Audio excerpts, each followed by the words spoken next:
தெரிந்து கொள்ள முடியாது வந்திருக்கிறோம். அது மாத்திரமல்ல, ஆண்டவராக இயேசு கிறிஸ்துவின் பாதம் ஒரு கல்லூரியை போன்றது. இயேசு கிறிஸ்துவனுடைய பாதம் ஒரு கல்லூரியை போன்றது. அது ஒரு நல்ல பாடசாலை. ஏனென்றால் அங்கேதான் மரியாள் இயேசுவின் பாதத்தில் உட்கார்ந்து அவர் சொல்லுவதை கவனித்து கேட்டுக்கொண்டிருந்தார். அவருடைய வசனங்களுக்கு செவி கொடுத்து கொண்டிருந்தார். ஆக இயேசுவின் வாயிலிருந்து வருகிற அந்த வார்த்தைகள் என்னவா இருக்கிறது? அவருக்கு பாடமாக இருக்கிறது. அந்த பாடத்தை கற்றுக்கொள்ளும்படியாக அவர் வந்தார். இயேசுவின் பாதத்தில் வருகிறவர்கள் பாடம் கற்றுக்கொள்வது மாத்திரமல்ல, புத்தி தெளிந்து பாடம் கற்கிறவர்களாக இருக்கிறார்கள். உதாரணமாக இயேசு சொன்னார், மத்தேயு சுவிசேஷம் 12வது அதிகாரத்தில் என்னிடத்திலே கற்றுக்கொள்ளுங்கள் 29வது வசனத்தில், 11வது அதிகாரம் 29வது வசனத்தில், நான் சாந்தமும் மனத்தாழ்மையுமாக இருக்கிறேன், என் நுகத்தை உங்கள் மேல் ஏற்றுக்கொண்டு என்னிடத்தில் கற்றுக்கொள்ளுங்கள் என்று சொன்னார். ஆக என்னிடத்தில் கற்றுக்கொள்ளுங்கள் என்று ஆண்டவர் மக்களை அழைக்கிறார், விசுவாசிகளை அழைக்கிறார். அவர் என்னிடத்திலே கற்றுக்கொள்ளுங்கள் என்று சொல்லுகிற அதே இடத்துல என்னையே கற்றுக்கொள்ளுங்கள் என்று சொல்லுங்கள். என்னையே கற்றுக்கொள்ளுங்கள். ஆக இயேசுவின் பாதம் நாம் ஒவ்வொருவரும் கற்றுக்கொள்ளுகின்ற ஒரு இடமா இருக்கிறது. இங்கே மரியாள் ஆண்டவருடைய பாதத்தில் அமர்ந்து அவர் சொல்லுவதை கவனமாய் கேட்டு அவருடைய வசனத்தை கேட்டுக்கொண்டே இருந்தார். அந்த இடத்தை விட்டு போறதுக்கு மனசே இல்லை. ஏன்னா அவர் அவ்வளவு அதிசயமான கருத்துக்களை சொல்லிக் கொண்டார். இயேசுவின் வாயிலிருந்து வருகிற ஒவ்வொரு வார்த்தையும் ஜீவன் தருகிறவர்களாக இருந்தது. அதனால அந்த வசனங்களை கவனித்து கற்றுக்கொண்டார். ஏன்னா இயேசுவை போல இதுவரைக்கும் யாரும் பேசினது கிடையாது. பைபிளை வாசிக்கிறோம், அவர் பேசினது போல ஒருவரும் பேசவில்லையே. ஆக யாரும் பேசாத வார்த்தைகளை பேசினதுனால அந்த பள்ளிக்கூடத்தில் அமர்ந்து பாதமாகிய பள்ளிக்கூடத்தில் படித்து அவர் மகிழ்ச்சி அடைந்தார். இதையே மத்தேயு சுவிசேஷம் 9வது அதிகாரத்தில் நாம் இன்னொரு சந்தர்ப்பத்தில் எப்படி வாசிக்கிறோம். இல்லை, 8வது வசனத்தில், 8வது அதிகாரத்தில் நமக்கு தெரியும், இயேசுவானவர் கதரேனையர் ஊருக்கு போகிறார். கெர்கனேசர் என்று இருக்கிறது, கதரேனியர் நாடு என்று இருக்கிறது. அந்த பகுதிக்கு போகும்பொழுது 27வது வசனத்துக்கு பிறகு 28வது வசனத்துக்கு பிறகு பார்க்கிறோம். அங்கே பிசாசு பிடித்து உடலிலே ஒட்டு துணி கூட இல்லாமல் தன்னைத்தானே காயப்படுத்தி கொண்டு மிகுந்த கோபத்தோடு வெறியோடு கல்லறைகளிலேயே வாழ்ந்து கொண்டிருந்த ஒரு மனிதர். எப்பொழுது பார்த்தாலும் சத்தமாக கத்தி கதறி அங்கும் இங்குமாக ஓடி புதர்களிலே விழுந்து கல்லறையே தன்னுடைய வசிப்பிடமாக மாற்றிக் கொண்டிருந்தார். எவ்வளவு பெரிய சங்கிலி கட்டினாலும் அதை ஒரு நிமிஷத்தில் சிம்சோனை போல அதை உடைத்து கொண்டு வந்து விடுவார். அப்படிப்பட்ட அந்த மனிதன் இயேசுவினால் தொடப்பட்ட போது இயேசுவின் பாதத்தில் அமர்ந்திருந்தான். வாசிக்கலாம், 31வது வசனம். அப்பொழுது பிசாசு 33வது வசனம். அவைகளை மேய்த்துக் கொண்டிருந்தவர்கள் ஓடி பட்டணத்துக்கு சென்று இந்த சங்கதிகள் எல்லாவற்றையும் பிசாசுக்கு பிடித்திருந்தவர்களுக்கு சம்பவித்தவர்களையும் அறிவித்தார்கள். அப்பொழுது அந்த நகரத்தில் உள்ளவர்கள், அந்த பட்டணத்தில் உள்ளவர்கள் எல்லாரும் இயேசுவுக்கு எதிர்கொண்டு வந்து அவரை பார்த்து தங்கள் எல்லைகளை விட்டு போகும்படி அவரை வேண்டிக் கொண்டார்கள். இப்போ இங்கே இந்த மனுஷன் இயேசுவின் பாதத்தருகிலே உட்கார்ந்திருந்தார். அப்பொழுது அவன் இயேசுவின் பாதத்தருகிலே எப்படி உட்கார்ந்திருந்தான்? புத்தி தெளிந்தவனாக உட்கார்ந்திருந்தான். அது எங்க இருக்குது? இன்னொரு சம்பவத்தில் இருக்குமே.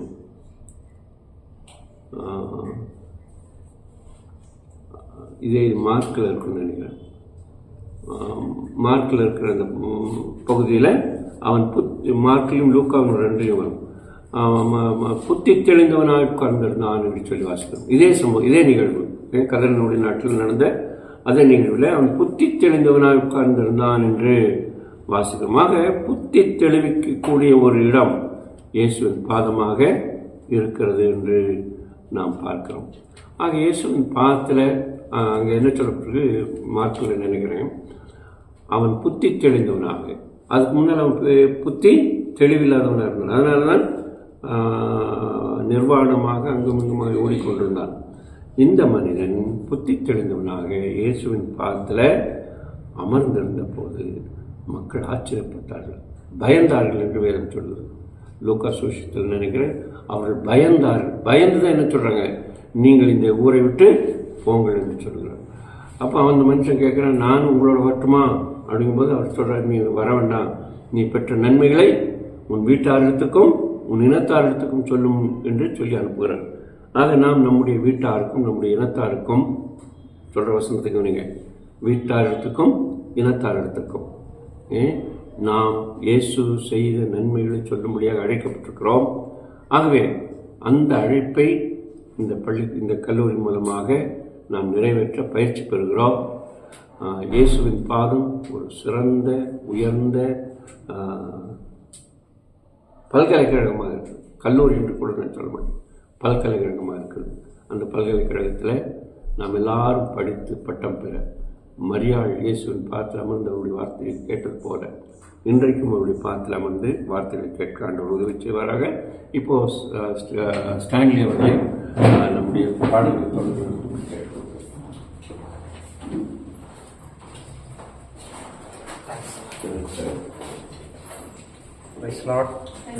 எல்லாருமே ஹாப்பியாக இருக்கிறீங்கன்னு நினைக்கிறேன்.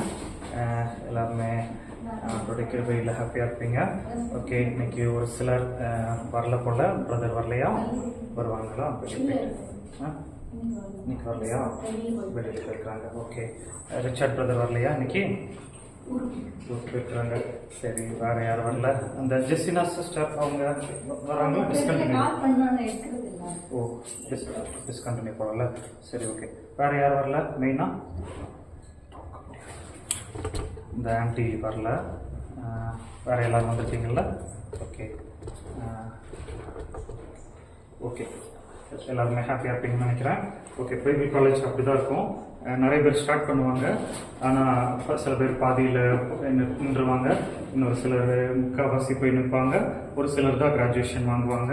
ஸோ அதை பைபிள் காலேஜை நம்ம மைண்ட் அப்படி ஃபிக்ஸ் பண்ணிக்கொள்ள வேண்டும். நாங்கள்லாம் படிக்கும்போது 100 பேர் ஸ்டார்ட் பண்ணுவாங்க. சில இடத்துல 100 பேர் வந்து அப்படியே ரொம்ப க்ரௌடாக இருக்கும். 100 பேருக்கு உட்கார முடியாது, கிளாஸில் நெருக்கி உட்காரணும். ஆனால் அது இடையில போய் அதுக்கப்புறம் முடிக்கும்போது ஒரு 10 பேரை தான் முடிப்பாங்க. ஸோ பைபிள் காலேஜ் அதுதான். யார் வந்தாங்களோ வரலையோ நம்ம ஸ்டார்ட் பண்ண இதை நம்ம முடிக்கணும்னு சொல்லி நம்ம ஒரு சின்ன இது எடுப்போம். அந்த தாங்க எனக்கு வழி நடத்துவதாக வயது ஆங்கர் வைக்கணும். சில நேரம் நான் அப்படி நடப்பேன். ஆமாம், அதான் நல்லது. சரி, ஓகே. ஸோ அந்த நம்ம ஆசீர்வதிப்பாராக. ஓகே, இப்போ உங்ககிட்ட இருந்து நான் சாட்சி எதிர்பார்க்குறேன். அருமையான சாட்சி சிஸ்டர் வந்து ஃபஸ்ட்டு நான் எப்போவுமே என்ன பண்ணுவேன்னா, முன்னாடி யார் வர்றாங்களோ, ஃபஸ்ட்டு யார் வர்றாங்களோ அவங்களுக்கு ஏதாச்சும் ஒரு ரெஸ்பான்சிபிலிட்டி, ஏதாச்சும் ஒரு பொறுப்பு கொடுக்கணும் அப்படின்னு நினைப்பேன். சிஸ்டர் வந்து 10 o'clock கிளாஸுக்கு 9 o'clock வந்தாங்க. ஸோ 9 o'clock வந்தனால நான் என்ன பண்ணேன்னா, சிஸ்டர் வந்து வர்ஷிப் பண்ணுங்க அப்படின்னு சொல்லி சொன்னேன். ஆனால் எனக்கு தெரியாது அவங்க நேற்று வந்து இப்படி காட்கிட்ட சண்டை போட்டிருக்காங்கன்னு தெரியாது. அது ஆனால் ஆண்டவருடைய சித்தம் பாருங்கள். ஒவ்வொரு காரியமும் ஆண்டவர் நம்மளை உருவாக்கி கொண்டு இருக்கிறாரு, இன்னும் உருவாக்குவார். நம்ம சோர்ந்து போகும்போது நம்மளை தட்டி எழுப்பி ஆண்டவர் வழி நடத்துகிறாரு, பெரிய காரியங்கள் செய்கிறாரு. ஸோ வாங்க, பைபிள் காலேஜில் நீங்கள் கற்றுக்கொண்டது ஒரு 3rd month நினைக்கிறேன். 3வது மாதம் ஆயிடுச்சுல்ல சந்திரன்? ஃபஸ்ட்டு எத்தனாவது மாதம் ஆயிடுச்சு? 3 மாதம் ஆயிடுச்சு நினைக்கிறேன். ஓகே, ஸோ 3 மாதத்தில் நீங்கள் என்ன கற்றுக்கொண்டீங்க, ஸோ அதை எப்படி அபியாசப்படுத்துறீங்கன்னு சொல்லி ஒரு சாட்சி சொல்லுங்கள். முன்னாடி வந்து நீங்கள் சொல்லிட்டீங்கன்னா அதில் என்ன ப்ளஸ்ன்னா நமக்கு ஒரு ஸ்டேஜ் ஃபியர்லாம் போகும். ஸோ நாளைக்கு இப்போ 10 பேருக்கு முன்னாடி பேசி பழகிட்டோம்னா நாளைக்கு 100 பேர் முன்னாடி பேச முடியும், அப்புறம் 1000 பேர் முன்னாடி பேச முடியும்.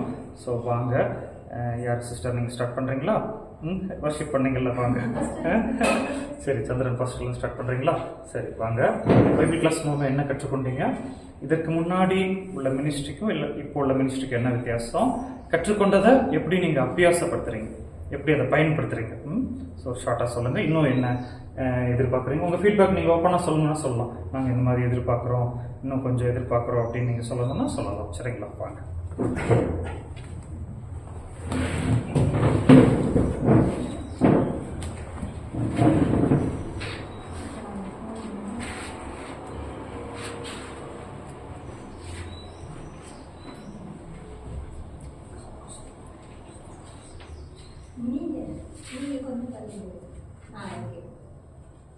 இதனுடைய பசுத்த நாமத்துக்கு மகிமை உண்டாவதாக.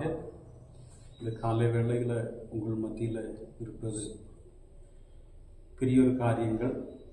கர்த்தர் கொடுத்த ஒரு கிருபை. இல்லை என்றால் இந்த இடத்துல இருக்க முடியாது. கடந்த தினங்களில் கற்றுக்கொண்ட சில காரியங்கள், மார்க்கு சுவிசேஷங்களை கற்றுக்கொள்ளும்படியாக இங்கே பயிற்சி தந்தார்கள். அதில் இருந்து மார்க்கும் இவர்களுடைய இயேசுவோடு கூட இருந்த ஒரு சீசன் தான் நான் நினைத்து கொண்டிருந்தேன். ஆனால் அவர்கள் எல்லாம் தெரிந்து கொண்டா இந்த 12 பேரில் ஒரு தெரிந்து கொண்டா அறியக்கூடிய இயேசு கிறிஸ்துவை பற்றி அறியக்கூடிய, அவங்களுடைய சீசர்களை பற்றி அறியக்கூடிய ஒரு மனுஷனாயிருந்தார் இந்த மார்க் என்பது.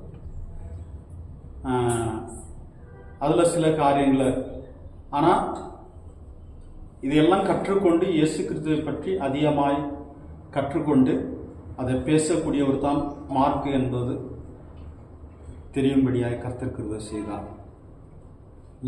விசேஷமாய் இந்த ஒவ்வொரு வார்த்தைகளும் அருமையான கடந்த தினங்களில் நமக்கு கற்றுக் கொடுத்தா தேவனுடைய ஒவ்வொரு வார்த்தையிலிருந்தும் அதற்கு என்ன அர்த்தம் என்பதை கூடியும் நான் கற்றுக் கொடுத்தது எங்களுக்கு அது பிரயோஜனமாக இருந்தது. நாங்கள் முதலாக பைபிள் காலேஜ் படிக்கும்போது இது ஒன்றும் எங்களுக்கு கற்றுத்தரவில்லை. ஏன்னா அன்றைய தினங்களில் எங்களுக்கு அந்த சமயத்தில் டைம் இல்லை. அதனால் நிறைய அற்புதங்களை குறித்து எங்களுக்கு கற்றுக் கொடுத்தாங்க. அதில் சில வரலாறுகளை கற்று எங்களுக்கு கொடுத்தாங்க. ஆனால் இன்றைக்கு இந்த வார்த்தைகளெல்லாம் எங்களுக்கு கற்றுக் கொடுக்கும்படியாக யோவானை குறித்து, அதே போல் யூதாவை குறித்து, யாக்கோவை குறித்து, மத்தேயை குறித்து இதையெல்லாம் அருமையான தாசர்கள் மூலமாக கேட்கும்படியாய் கர்த்தர் கிருபை செய்தார். இன்னும் அதிகமாய் கற்றுக்கொள்ள நாங்கள் விரும்புகிறோம். கர்த்தர் பெரிய காரியங்களை செய்வார். நல்லா கிளாப் பண்ணுங்க. நல்லா தெளிவாக பேசுகிறாங்க. நீங்கள் கவனிச்சிருந்தீங்கன்னா உங்கள் வேர்ட்ஸில் வந்து எதுவுமே அவங்க வந்து திணறலை. பைபிள் காலேஜில் இது பெரிய ப்ளஸ் பிரதர். ஸோ இதை கீப் இட் அப். சரியா? அந்த அவங்களை வழிநடத்துவார். வாங்க பிரதரா பாஸ்டரா? இல்லை பிரதர் வாங்க. சும்மா சொல்லுங்கள், பைபிள் காலேஜில் என்ன கற்றுக் கொடுத்தீங்க? மொத்தம் 4 இருந்தாங்க. 2 நிமிஷம் தைரியமாக பேசுங்க. அப்போ யோசிச்சு சொல்லுங்கள். நிஷா சிஸ்டர் தானே பேர்? வாங்க நிஷா சிஸ்டர் வாங்க. ஒரு 2 பேராக சொல்லுங்கள். ஒரு 2 பேர் சொல்லிவிட்டு நான் கொஞ்சம் பேசிடுறேன். அப்போ நமக்கு கேப் கரெக்டாக இருக்கும். வாங்க. Price Lord. பைபிள் காலேஜ் வந்ததுலேருந்து ஒரு கிளாரிட்டி கிடச்சிருக்கு. இதுக்கு முன்னாடி பைபிள் ரீட் பண்ணும்போது ஆக்சுவலாக நியூ டெஸ்டமெண்ட் மட்டும் தான் படிப்போம். நான் பழைய ஏற்பாடுக்கெல்லாம் போகவே மாட்டேன். ஆக்சுவலாக கொஞ்சம் ஸ்டோரிஸ் தான் தெரியும், பெருசாக ஸ்டோரிஸில் தெரியாது. இயேசுவை ஏற்றுக்கிட்டதுலேருந்தே நியூ டெஸ்டமெண்ட்டில் என்னென்ன இருக்கோ அதை தான் கற்றுட்டு வந்திருக்கேன். ஒரு வசனத்தை பிடிச்சி அதில் தியானிக்கிறதுக்கு கற்றுருக்கேன். அதுலேருந்து நிறைய வெளிப்பாடு கிடைக்குது. ஆக்சுவலாக ஏதாவது வரத்தை தேடி தான் நம்ம இயேசுவை நாடுவோம். ஆக்சுவலாக நான் வந்து ஹீலிங் பவரை நோக்கி போயிட்டு இருக்கேன். அப்போ சில வார்த்தை அதுக்கு ஏற்ற மாதிரியே வசனங்கள்லாம் எனக்கு கோர்வையாக வருது. ஒரு வசனம் எடுத்தேன்னா அதில் தியானித்து அதிலிருந்து நான் எப்படி பெஸ்ட்டாக எடுக்க முடியும், இயேசுவை போல எப்படி நடக்க முடியும் அப்படிங்கிறது. இப்போ இந்த ஓல்டு டெஸ்டமெண்ட் இந்த ஆகமங்கள்லாம் சொல்லி கொடுக்கும்போது அதெல்லாம் ஒரு எக்ஸாம்பிள்ஸ் மாதிரி நமக்கு வாழ்ந்து காமிச்சிருக்காங்க. அதிலிருந்து இயேசு செயல்பட்டார் அப்படிங்கிறது கிளாரிட்டியாக தெரியுது. ஆக்சுவலாக ஃபஸ்ட்டு உள்ளது வந்து ஓல்டு டெஸ்டமெண்ட்டே அது வெறும் ஸ்டோரிஸ் தான், அதிலிருந்து இயேசு எடுக்க முடியாது. அது வந்து அப்படி ஒரு பழைய சம்பவம் அப்படி தான் இருந்துச்சு. பட் இப்போ ஒரு கிளாரிட்டி கிடச்சிருக்கு. இப்போ அந்த கிளாரிட்டினால இந்த பைபிள் காலேஜ் வாரம் வாரம் எனக்கு யூஸ்ஃபுல்லாக இருக்குது. ப்ளஸ் இந்த கிறிஸ்டாலஜி இந்த மாதிரி ஸ்டடீஸ் எல்லாம் அந்த பேரெல்லாம் நான் கேள்விப்பட்டதில்லை. கிரைஸ்ட்னா என்னன்னு தெரியும், அப்படி தெரியும். இந்த மாதிரி ஸ்டடீஸ் வந்து இப்போ அந்த லாஸ்ட் வீக்கு கூட அந்த ஆகமங்களுக்கு உரிய ஷார்ட் ப்ரீஃபாக கொடுத்துருந்தாங்க எல்லாமே. அப்போ அதை படிக்கும்போது இந்த இதுக்குள்ளே வந்து இந்த கருத்து தான் இருக்குது அப்படிங்கிறது கிளாரிட்டியாக எனக்கு தெரியுது. அப்போது ஸோ அதை தியானிக்கும் போது எனக்கு சில மிராக்கிள்ஸ் எனக்குள்ள அது கிடைக்குது, நடக்குது. அப்போது பைபிள் காலேஜுக்கும் நம்ம ஊழியக்காரங்களும் ஆகிறதுக்கும் இது ஒரு ப்ளஸ்ன்னு நான் நினைக்கிறேன். என்னை கொண்டு அற்புதங்கள் நடக்கும் அப்படிங்கிறத நான் விசுவாசிக்கிறேன். பெரிய கிளாஸ் கொடுங்க. ஓகே, ஸோ ரெண்டு பேராக சொல்லலாம். நான் அப்புறம் கொஞ்சம் நேரம் கிளாஸ் எடுத்து பிற்பாடு நீங்கள் பேசுங்க. அப்போ கரெக்டாக இருக்கும், போர் அடிக்காமல் இருக்கும். ஓகே, கவனிங்க. ரெண்டு பேரும் அருமையாக சாட்சி சொன்னாங்க. பாஸ்டர் வந்து நல்லா தெளிவாக பேசினாங்க. ஸோ அதுலேருந்து நம்ம கற்றுக்கொள்ளலாம் எப்படி நம்ம பேசணும். பேச்சு வந்து ரொம்ப இம்பார்ட்டண்ட்டுங்க. மெயினாக கிறிஸ்டின் மினிஸ்ட்ரியில் நம்ம இருக்கும்போது நம்ம கம்யூனிகேஷன் வந்து ரொம்ப மிக முக்கியம்.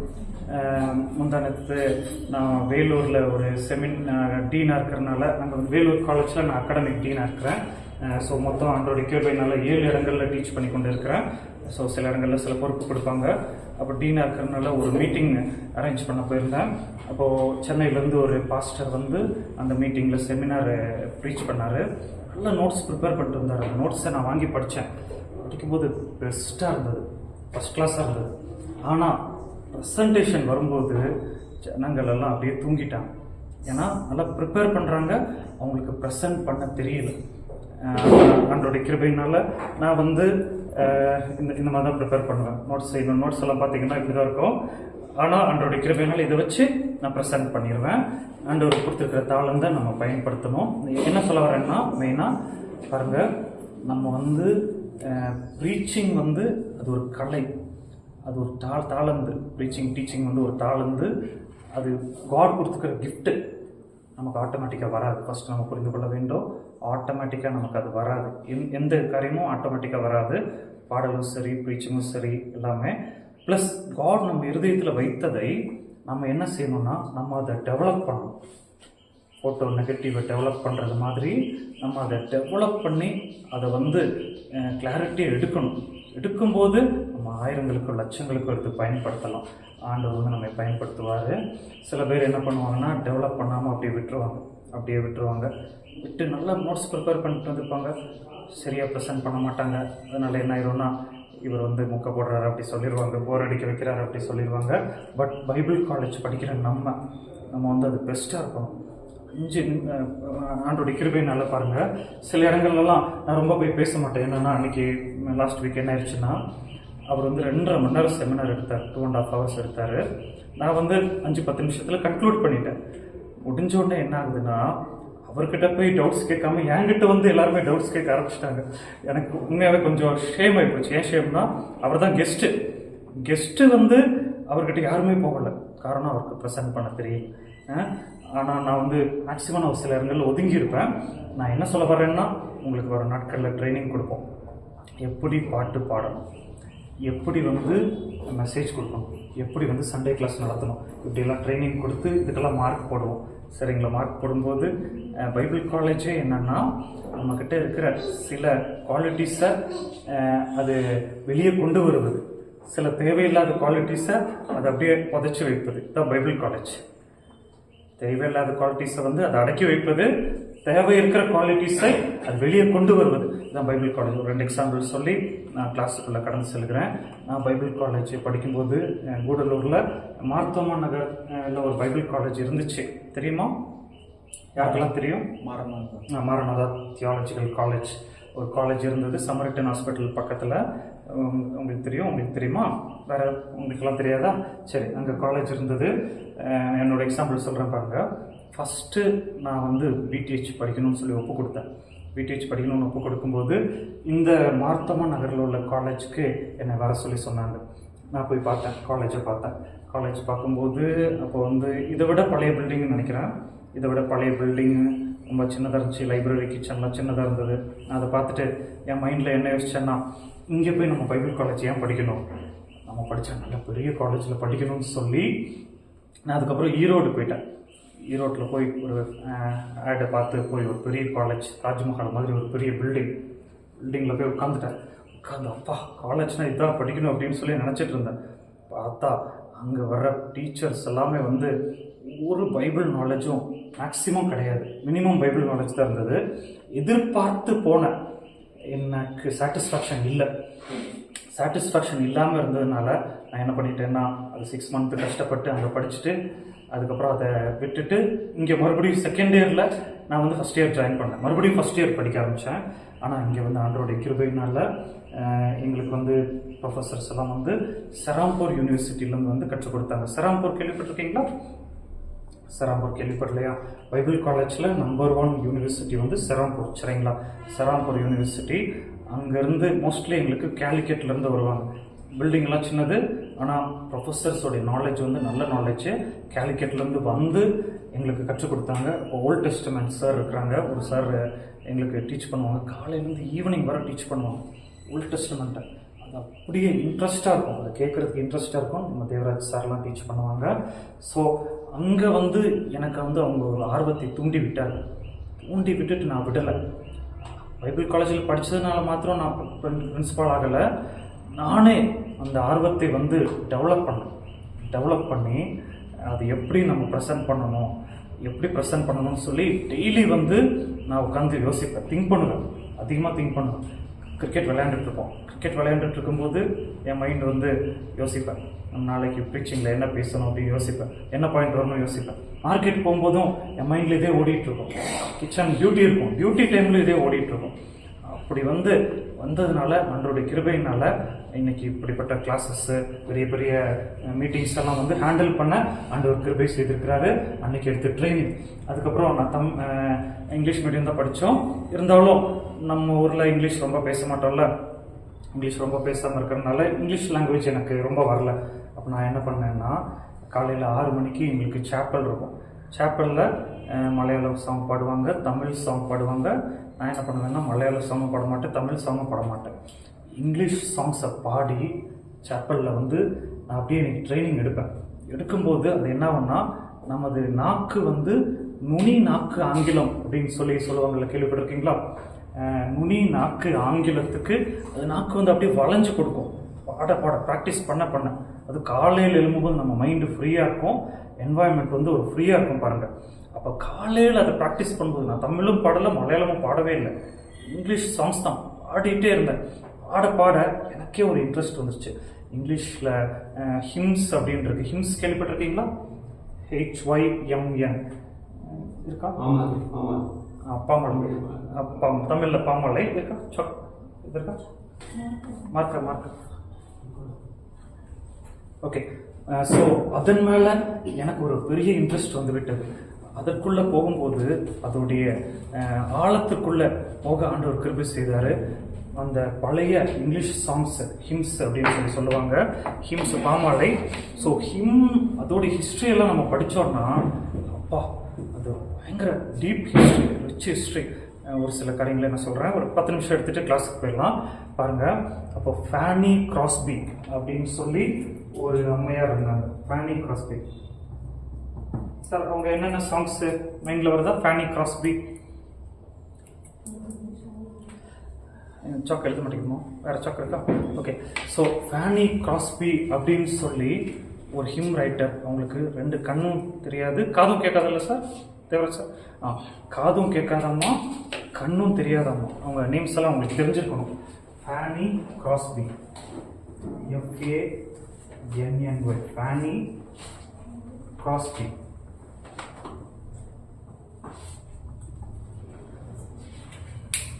ரெண்டு கண்ணும் தெரியாது, காதும் கேட்காது. ஆனால் அவர்கள் வந்து ஆயிரக்கணக்கான பாடல்கள், ஆயிரக்கணக்கான ஹிம்ஸ் அவங்க வந்து ஏற்றிருக்கிறாங்க. அற்புதமாக இருக்கும். அப்படியே அதெல்லாம் நீங்கள் யூடியூப்பில் போய் நீங்கள் கேட்டு பாருங்கள். அதுக்குள்ளே மீனிங் தெரிஞ்சு நம்ம உள்ளே போயிட்டோன்னு வைங்க, நமக்கு அப்படியே ஒரு கடலுக்குள்ளே உள்ளே போனால் எப்படி இருக்கும் அதே போதே மிகுந்த அற்புதமான சாங்ஸ் இருக்கும். ஸோ அதெல்லாம் நான் பாடுவேன். அந்த ஹிம்ஸ் எல்லாம் பாடி ப்ராக்டிஸ் எடுத்தேன். அதுக்கப்புறம் நான் மாஸ்டர் டிகிரிக்காக சென்னை கடந்து சென்றேன். சென்னை கடந்து செல்லும்போது நான் படித்தது வந்து ஹெச்பிஏ காலேஜ் கேள்விப்பட்டிருக்கிறீங்க தானே? ஹிந்துஸ்தான் பைபிள் காலேஜ் தெரியுமா? யாரெல்லாம் கேள்விப்பட்டிருக்கிறீங்க? நீங்கள் கேள்விப்படலையா?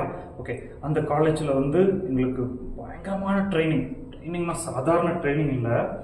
எங்களை வந்து யாருக்கு நல்ல தாளந்து இருக்குதோ அவர்களை வந்து தூக்கி விடுவாங்க. யார் அமைதியாக இருக்கிறாங்களோ அவங்கள தட்டி வச்சுருவாங்க.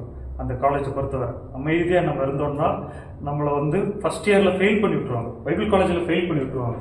காலேஜில் ஃபெயில் பண்ணால் கூட பரவாயில்ல, சண்டே கிளாஸ்ன்னு சொல்லி ஒரு இது இருக்குது, ஸ்டூடெண்ட்ஸ்க்கான சண்டே கிளாஸ், அதில் ஃபெயில் பண்ணி விட்டுருவாங்க. அமைதியாக இருக்கிற பசங்களை மறுபடியும் ஃபஸ்ட் இயரில் வச்சுருவாங்க. அது ரொம்ப கஷ்டமாக இருக்கும்.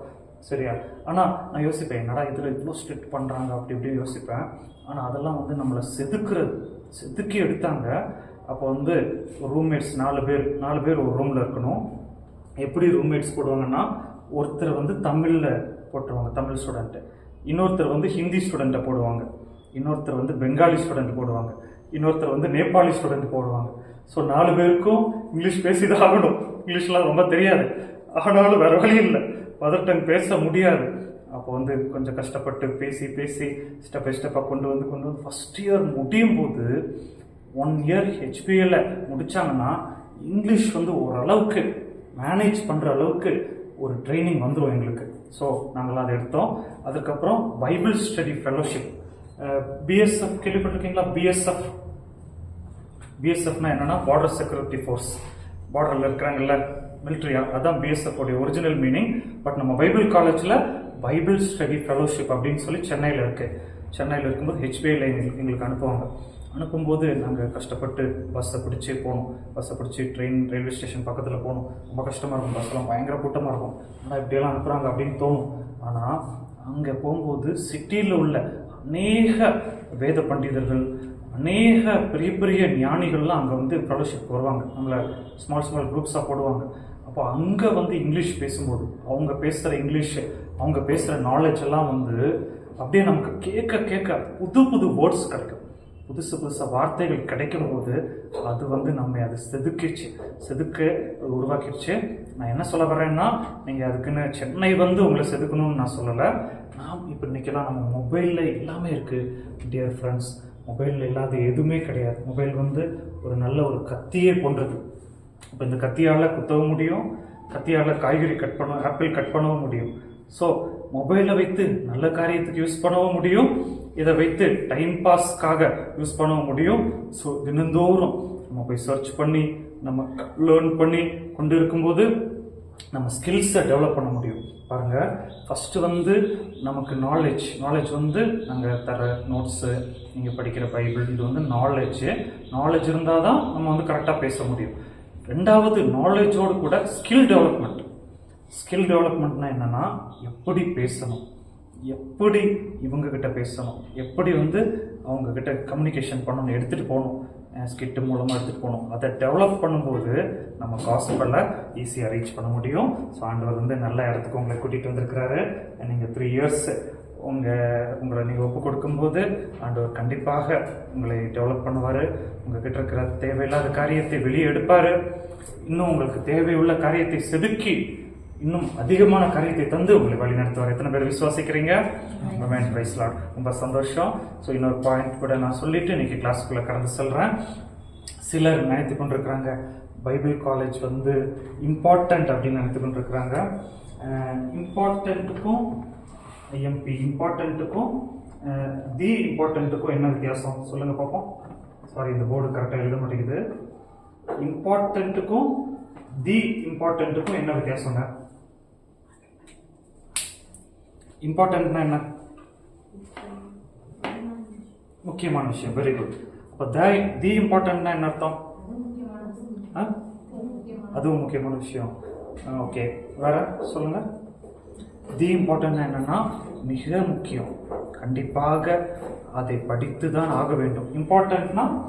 இம்பார்ட்டன்ட் வந்து நம்ம படிக்கலாம். இது இம்பார்ட்டன்ட்னா படித்து தான் ஆக வேண்டும். சரிங்களா? ஸோ பைபிள் காலேஜில் எங்களுக்கு எப்படி சொல்லுவாங்கன்னா, சம்டைம்ஸ் சொல்லுவாங்க, ஏதாவது மீட்டிங் வந்து you are requested to attend the meeting அப்படின்னு சொல்லுவாங்க. அப்படின்னா என்ன அர்த்தங்க? ரிக்வஸ்டட்னா நீங்கள் கலந்து கொள்ளுங்க அப்படின்னு அர்த்தம். சில நேரம் சொல்லுவாங்க you are expected to attend அப்படின்னு சொல்லுவாங்க. அப்படின்னா என்ன அர்த்தங்க? கண்டிப்பாக கலந்து கொள்ள வேண்டும் அப்படின்னு. ஸோ பைபிள் காலேஜில் சில ஒக்காபுலரிஸும் இங்கிலீஷ் போன்ற ஒக்காபுலரிஸும் படிக்கிறது ரொம்ப நல்லது. ஸோ சில வார்த்தைகள் வந்து நமக்கு யூஸ்ஃபுல்லாக இருக்கும். வார்த்தைகள் ரொம்ப முக்கியங்க. சரிங்களா? அப்போ பாருங்கள், இன்னொரு பாயிண்ட் நான் வந்துக்கிட்டே இருக்கு. அதை இதில் டைரெக்டாக போக முடியல, இருந்தாலும் இது யூஸ்ஃபுல்லான காரியம். பாருங்கள், பைபிள் வேர்ட் நம்ம படித்து கொண்டிருக்கிறோம். பைபிள் வேர்டில் வந்து இன்னைக்கு பைபிள் ஸ்டடி மெத்தட்ஸ் செகண்ட் ஹாஃபில் நம்ம படிப்போம். ஒவ்வொரு கமாவும் இம்பார்ட்டண்ட்டுங்க, ஒவ்வொரு ஃபுல் ஸ்டாப்பும் important. Full stop and comma எல்லாமே இம்பார்ட்டண்ட். கண்ணகி கோவலன் கதை தெரியும்ல? கண்ணகி கோவலன் கதையில் வந்து ராஜா வந்து சொல்லுவாராமா, ஒருத்தங்க சொல்கிறாங்க, ராஜா வந்து சொல்லுவாராமா, அவனை வந்து கொண்டு வா அப்படின்னு சொல்லுவாராமா. அப்போது இந்த சேவகன் வந்து அவனுக்கு வேற மாதிரி கேட்டுருச்சாங்க, அவனை கொன்று வா அப்படின்னு கேட்டுருச்சாங்க. கொண்டு வான்னு சொன்னதுக்கு அவன் போய் தலையை வெட்டி கொன்றுட்டு வந்துட்டான். ஒரு வார்த்தை தவறாக கேட்டதுனால உள்ள வித்தியாசம் புரியுதுங்களா? ஸோ அதே மாதிரி இங்கிலீஷ்லேயும் ஒரு இது சொல்லுவாங்க பாருங்க. ஒரு கமா மாற்றி போட்டால் என்ன நடக்கும் பாருங்க. hang him, comma not let him go. என்ன மீனிங்? அது ஒரு ஜட்ஜு வந்து ஒரு தீர்ப்பு சொன்னாராமா, ஒரு குற்றவாளிக்கு வந்து தீர்ப்பு சொன்னாராமா, hang him not let him go அப்படின்னு சொல்லி ஒரு தீர்ப்பு சொன்னாருங்களாம். என்ன மீனிங்? யாராவது சொல்லுங்க பார்ப்போம். நிஷா சிஸ்டர் ட்ரை பண்றீங்களா? என்ன மீனிங் இது? தூக்குல போட்டுருங்க அப்படின்னு அர்த்தம். ஜட்ஜு வந்து ஒரு தீர்ப்பு சொல்லிட்டாரு, hang him not let him go அப்படின்னு. அவனை வந்து தூக்கில் போட்டுருங்க அப்படின்னு அர்த்தம். இந்த குற்றவாளி நல்ல கிரிமினல் மைண்டு போல. அவன் என்ன பண்ணான்னா அந்த தீர்ப்பை அப்படியே ஒரு கமா போட்டு மாத்திட்டாங்க. எப்படின்னா இந்த கமாவை எடுத்து இந்த பக்கம் போட்டான். அப்படின்னா என்ன meaning Nisha sister? Hang him not, அவனை தூக்கில் போடாதீங்க, லெட் ஹிம் கோ, அவன் போகட்டும். ஒரு கமாவோட சேஞ்சுங்க. எவ்வளோ வேர்டுக்கு எவ்வளோ பவர் இருக்குது பார்த்தீங்களா? அப்போ வேர்டுக்கே அவ்வளோ பவர் இருக்கும்போது பைபிளில் ஒரு கமா ஒரு ஃபுல் ஸ்டாப் மாறக்கூடாதுன்னு சொன்னால் அப்போ இதுக்கு எவ்வளோ பவர் இருக்கும் பார்த்தீங்களா? அப்போ நம்ம எவ்வளோ இம்பார்ட்டண்ட்டாக நம்ம பைபிளில் படிக்கணும். வெறும் இம்பார்ட்டன்ட் மாத்திரம் கிடையாது, இம்பார்ட்டன்ட் முக்கியமாக படிக்கணும். ஏன் நான் படிக்கணும்னா, என் கசின் பிரதர்கிட்ட நான் பேசிகிட்டு இருந்தேன் 2 வருஷத்துக்கு முன்னாடி. கசின் தம்பி வந்து நல்ல இன்ஜினியரிங்லாம் படித்து நல்ல ஒரு பிஸ்னஸ்லாம் பண்ணி நல்ல ஹை கிளாஸாக இருக்கிறாங்க. ஆனால் பேரண்ட்ஸ் வந்து பைபிளை கற்றுக் கொடுக்கல. நான் பேசிகிட்டு இருக்கும்போது நான் இதை பற்றி பேசிகிட்டு இருந்தேன். அந்தி கிறிஸ்து வந்து முத்திரை கொண்டு வருவான், சிப்பு கொண்டு வருவாங்க. சிப்பு கொண்டு வரும்போது சிப்பை வந்து கையில் வாங்கணும் இல்லைன்னா நெத்தியில் வாங்கணும் அப்படின்னு சொல்லி என் தம்பிக்கிட்ட சொல்லிட்டு நான் ஒரு கேள்வி கேட்டேன். நீ சிப்பை கையில் வாங்குவியா நெத்தியில் வாங்குவியா அப்படின்னு கேள்வி கேட்டேன். என் தம்பி சொன்னா கையில தான் வாங்குவேன், எதுக்கு நெத்தியில போய் வாங்கிக்கிட்டு, கையில வாங்கலாம் போதும் அப்படின்னு சொன்னா. அப்போ நீங்க என்ன சொல்றீங்கன்னு பார்ப்போம். பிரதர், சிப்பு கொண்டு வரும்போது கையில வாங்குவீங்களா நெத்தியில வாங்குவீங்களா? கையில தான் வாங்குவீங்களா? நெத்தியில எதுக்கு கஷ்டப்பட்டு வாங்கணும்ல? சிப்பு வந்து 2 இடத்துல வாங்கணும் பிரதர், சரிங்களா? ஒண்ணு கையில வாங்கணும் இல்லைன்னா நெத்தியில வாங்கணும். சரியா? நீங்க எதுல வாங்குவீங்க பிரதர்? கையில தான் வாங்குவீங்க. பாஸ்டர் நீங்க சிப்பு கையில் வாங்குவீங்களா? கையிலனா இங்கே இன்சர்ட் பண்ணுவாங்க, உள்ள இன்சர்ட் பண்ணுவாங்க சிப்பை. அது அந்தி கிறிஸ்துவோடைய முத்திரை. கையில் வாங்குவீங்களா நெத்தியில் வாங்குவீங்களா? ஒன்று கையில் போடணும் இல்லைன்னா நெத்தியில் போடணும். கையில் தான் வாங்குறீங்க. ஃபர்ஸ்ட் நீங்கள் கையில் தான் வாங்குறீங்க. சரி சிஸ்டர் நீங்கள்? ஏன் சிஸ்டர் வாங்கலைன்னா உங்களுக்கு ரேஷன் கார்டு இல்லை, எங்கேயுமே போக முடியாது, கடைக்கு போக முடியாது, எங்கேயும் போக முடியாது, வாங்க மாட்டீங்களா? வாங்கலன்னா உங்களுக்கு ரொம்ப கஷ்டம் சிஸ்டர், கூட்டிட்டு போயிடுவாரு. சரி சிஸ்டர் நீங்க வாங்க மாட்டீங்க? சிஸ்டர்ஸ் எல்லாம் வாங்க மாட்டேங்கிறாங்க, நீங்க வாங்க மாட்டீங்க? வாங்க மாட்டீங்க. வாங்க மாட்டீங்க. பார்த்தீங்களா? இதுதான் பைபிள் காலேஜ்க்கு. உங்களை தப்பா நார்மலாக எதுவும் சொல்லலை. பைபிள் காலேஜ் இல்லைன்னா பைபிள் நல்லா நம்ம படித்தோம்னா அது நமக்கு தெரிஞ்சிடும். சிப்பு வந்து நம்ம வாங்கக்கூடாது, முத்திரை வாங்கிட்டா நமக்கு பரலோகம் கிடையாது. முத்திரை வாங்கலைன்னா நமக்கு இங்கே கடைக்குள்ள போக முடியாது. முத்திரை வாங்கினா கடைக்குள்ள போகலாம், பரலோகம் போக முடியாது. முத்திரை வாங்கலைன்னா என்ன ஆகும்னா நம்ம கடைக்குள்ள போகலாம், பட் பரலோகம் போக முடியாது, ரொம்ப கஷ்டம் அப்படின்னு சொல்லி பைபிள் படிக்கும்போது நமக்கு தெரிஞ்சிடும். சரிங்களா? ஸோ பாருங்க, அப்போ நம்ம இன்னும் நிறைய சத்தியங்கள் இருக்கு. ஸோ நமக்கு சம்டைம்ஸ் நமக்கு அந்த என்வரன்மெண்ட் கிடைச்சிருக்காது. எங்களுக்கெல்லாம் வந்து பைபிள் காலேஜ் படிக்கிறதுக்கு ஒரு சான்ஸ் கிடைச்சது, ஆப்பர்ச்சுனிட்டி கிடைச்சது. எல்லாருக்கும் அந்த ஆப்பர்ச்சுனிட்டி கிடைக்காது. ஸோ கிடைக்காம இருக்கும்போது கிடைச்ச இந்த ஆப்பர்ச்சுனிட்டியை தயவு செய்து பயன்படுத்தி கொள்ளுங்கள். இதே போன்ற ஆப்பர்ச்சுனிட்டி நெக்ஸ்ட் இயர் நமக்கு கிடைக்காது. நெக்ஸ்ட் இயர் இங்கே வந்து இதே போன்ற opportunity maybe R may not be கிடைக்காம இருக்கும். நம்ம வேற ஒரு ட்ரான்ஸ்ஃபர் ஆகி போயிருப்போம். சம்டைம்ஸ் நான் வந்து ஃபாரினில் போயிருப்பேன். ஓகேங்களா? இல்லைனா நமக்கு தெரியாது, எப்படின்னு சொல்லி நமக்கு தெரியாது. இருக்கிற வாய்ப்பை பயன்படுத்தி கொள்ளுங்கள். பயன்படுத்தி கொண்டு உங்கள் மைண்டாகிய கேலண்டரில் எழுதி வைத்து கொள்ளுங்கள். சாட்டர்டே நான் பைபிள் காலேஜ்க்கு ஒதுக்கி நான் ஃபிக்ஸ் பண்ணிடுவேன் அப்படின்னு சொல்லி பயன்படுத்தி கொள்ளிருங்க. சம்டைம்ஸ் ரொம்ப சீக்கிரமாக நம்மளால் முடியாது, பட் நார்மலாக வீட்டில் எழுந்து நடக்க முடிஞ்சதுன்னா நம்ம வந்து தயவு செஞ்சு வந்து இந்த ஆப்பர்ச்சுனிட்டியை பயன்படுத்தி கொள்ளுங்க. ஒரு சம்பவம் சொல்லி இன்னைக்கு நான் ஹோலி ஸ்பிரிட் நியூமட்டாலஜிக்குள்ளே நம்ம கடந்து செல்ல விரும்புகிறோம். சிஸ்டர் நல்லா சாட்சி சொன்னாங்க. அருமையான பாஸ்டரும் வந்து தெளிவாக பேசினாங்க. அது ரொம்ப சந்தோஷமாக இருந்துச்சு. நீங்கள் பேசின இந்த லாங்குவேஜ் ஃப்ளோ வந்து நான் எதிர்பார்க்கல, இந்த அளவுக்கு பேசுவீங்கன்ட்டு. எல்லாருமே நம்ம பேசணும். ஓகே, ஸோ பாருங்கள், ஒரு சண்டே கிளாஸ்க்கு ஒரு இன்ஸ்பெக்ஷன் வந்தாங்களாம். இன்ஸ்பெக்ஷன் வந்து ஒரு பிபிஎஸோட ஃபைனல் டே.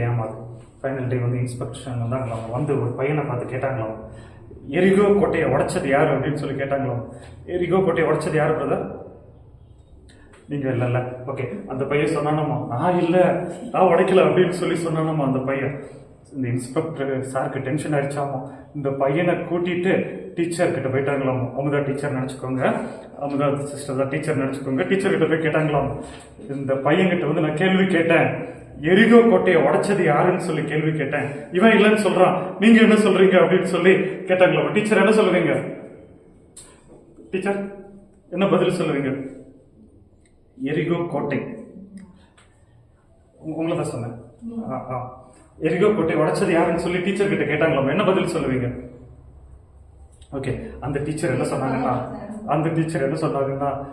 சார் எங்க கிளாஸ்லயே நல்ல பையன் இந்த பையன் தான் சார், எந்த கோட்டையும் உடைக்க மாட்டோம், எந்த குடும்பம் பண்ண மாட்டான்னு சொல்லி அந்த டீச்சர் சொன்னாங்களாம். உடனே இவர் என்ன பண்ணாருன்னா, டீச்சரையும் பையனையும் கூட்டிட்டு பிரின்சிபால் கிட்ட போனாங்களாம். பிரின்சிபால் கிட்ட போய் டைரக்டர் கிட்ட போய் கேட்டாங்களாமா, சார் நான் இப்படி ஒரு கேள்வி கேட்டேன், எரிகோ கோட்டையை உடைச்சது யாருன்னு இந்த பையன் சொல்றான், நான் இல்லைன்னு சொல்றேன். டீச்சர் சொல்றாங்க அவன் ரொம்ப நல்ல பையன் சொல்றாங்க, நீங்க என்ன சொல்றீங்கன்னு கேட்டாராமா. அவர் சொல்றாராமா, சார் கவனிங்க, எங்க கிளாஸ் பசங்கள்ல இவன் மாத்திரம் இல்ல, எல்லா பசங்களும் ரொம்ப நல்ல பசங்க, அவங்க எந்த கல்லை கொண்டு கூட எரிய மாட்டாங்க. அப்படி இன்கேஸ் ஏதாவது பொருளை உடைச்சிருந்தாங்கன்னா அதுக்கு எவ்வளவு காசு ஆகுன்னு சொல்லுங்க, அது காசு கொடுத்து நாங்க கட்டி கொடுத்துறோம் அப்படின்னு சொல்லி டைரக்டர் சொன்னாலும். யோசிச்சு பாருங்க, இது தமாசா இருந்தாலும் சில வேலைகளில ஊழியத்துல இருக்கிற நாம் சில வேலை இப்படி பண்ணி கொண்டு இருக்கிறோம். இந்த பைபிள்னா என்னன்னு தெரியாம, பைபிள்ல என்ன இருக்குன்னு சொல்லி தெரியாம, ஒருத்தர் செய்ததை வைத்து, ஒருத்தர் போன காரியத்தை வைத்து நம்ம ஃபாலோ பண்ணி கொண்டு இருக்கிறோம், நம்ம அதையே ரிப்பீட் பண்ணி கொண்டு இருக்கிறோம். ஸோ இங்கே ஒரு 10-12 பேர் இருக்கிறீங்க, ஆன்லைனில் ஒரு சிலர் கேட்டுக்கொண்டு இருக்கிறீங்க.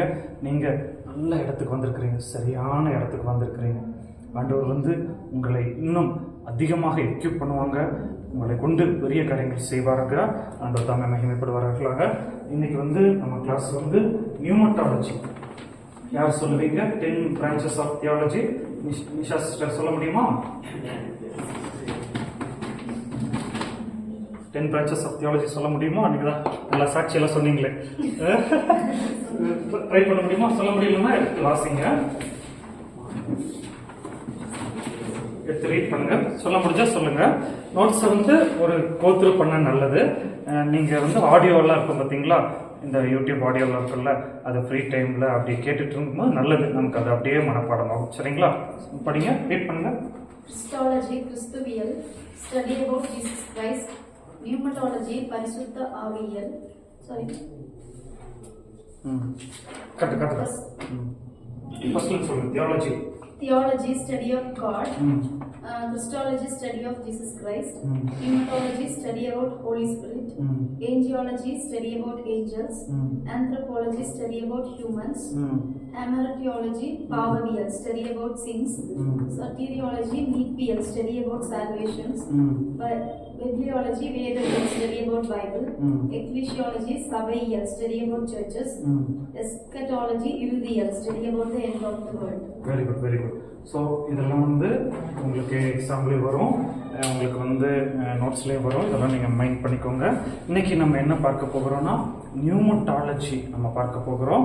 அண்ட் சுத்தமான அடுத்தது ஆந்த்ரோபாலஜி, ஸ்டடி அபவுட் மேனையும் நம்ம பார்க்க போகிறோம். இது வந்து பரிசுத்த ஆவியியல். நியூமட்டாலஜி, ஸ்டடி அபவுட் ஹோலி ஸ்பிரிட், பரிசுத்த ஆவியானவரை பற்றிய படிப்பு பாருங்க. ஸோ பரிசுத்த ஆவியானவர் ஒரே ஆவியானவர்.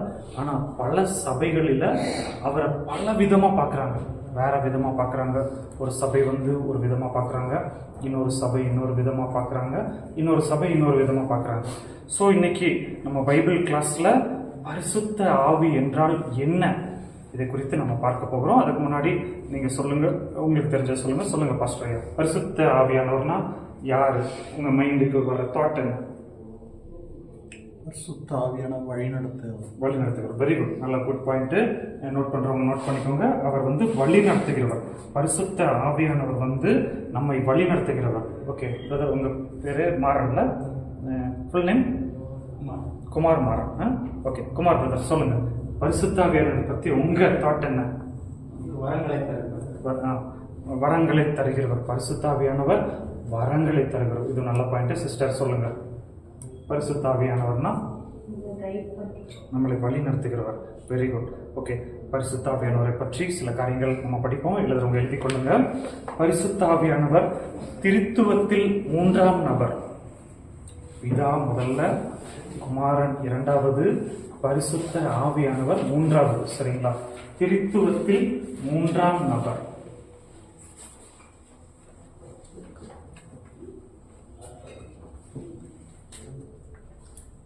ட்ராவல் பண்ணிட்டு வந்து ரொம்ப நான் மார்னிங் சாப்பிட மாட்டேன், கொஞ்சம் தூக்கம் வந்துடும்.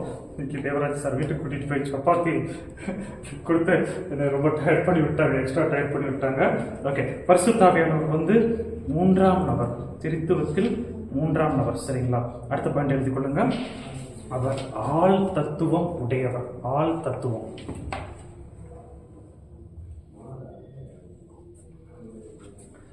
ஸோ முதலாவது பிதா, 2வது குமாரன், 3வது பரிசுத்த ஆவியானவர்.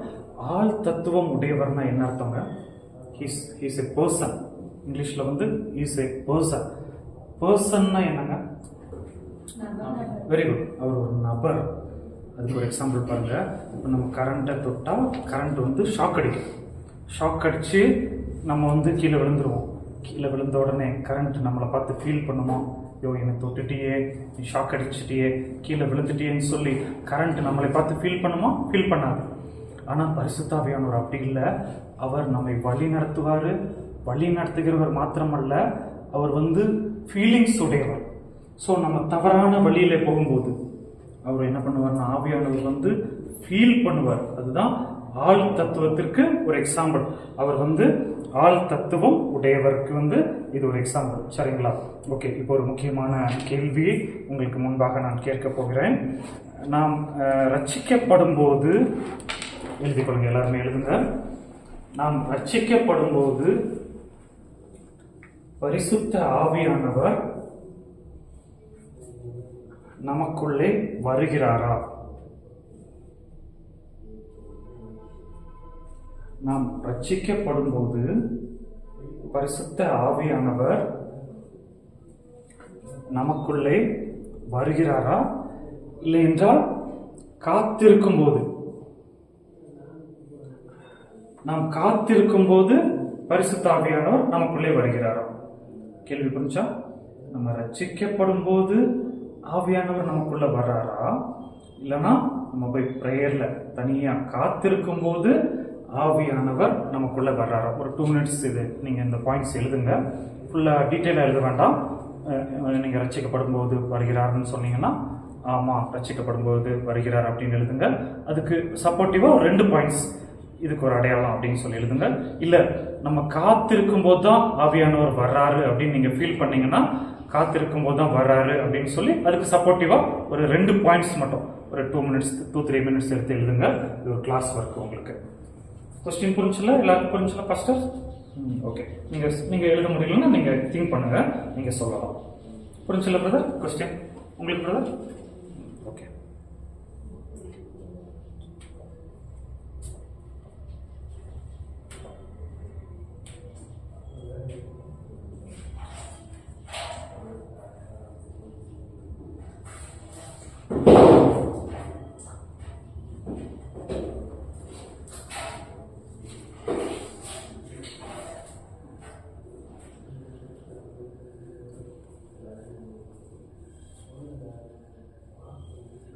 ரட்சிக்கப்படும் போது வராரா, இல்லை என்றால் நான் காத்திருக்கும் போது ஆவியானவர் வராரா?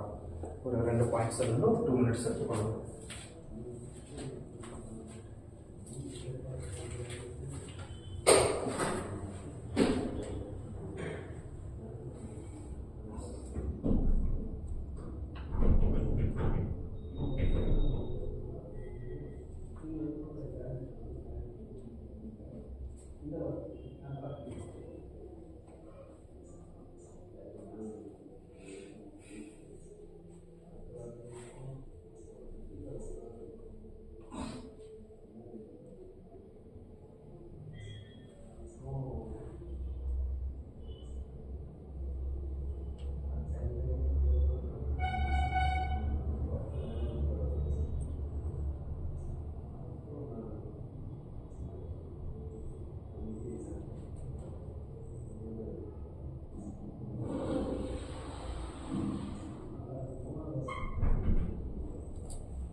சைலன்ஸ் ஆகிங்க. நீங்கள் டிஸ்கஸ் பண்ணி எழுதலாம். டெஸ்ட்டு கிடையாது, டெஸ்ட்டில் தான் காப்பி அடிக்கக்கூடாது.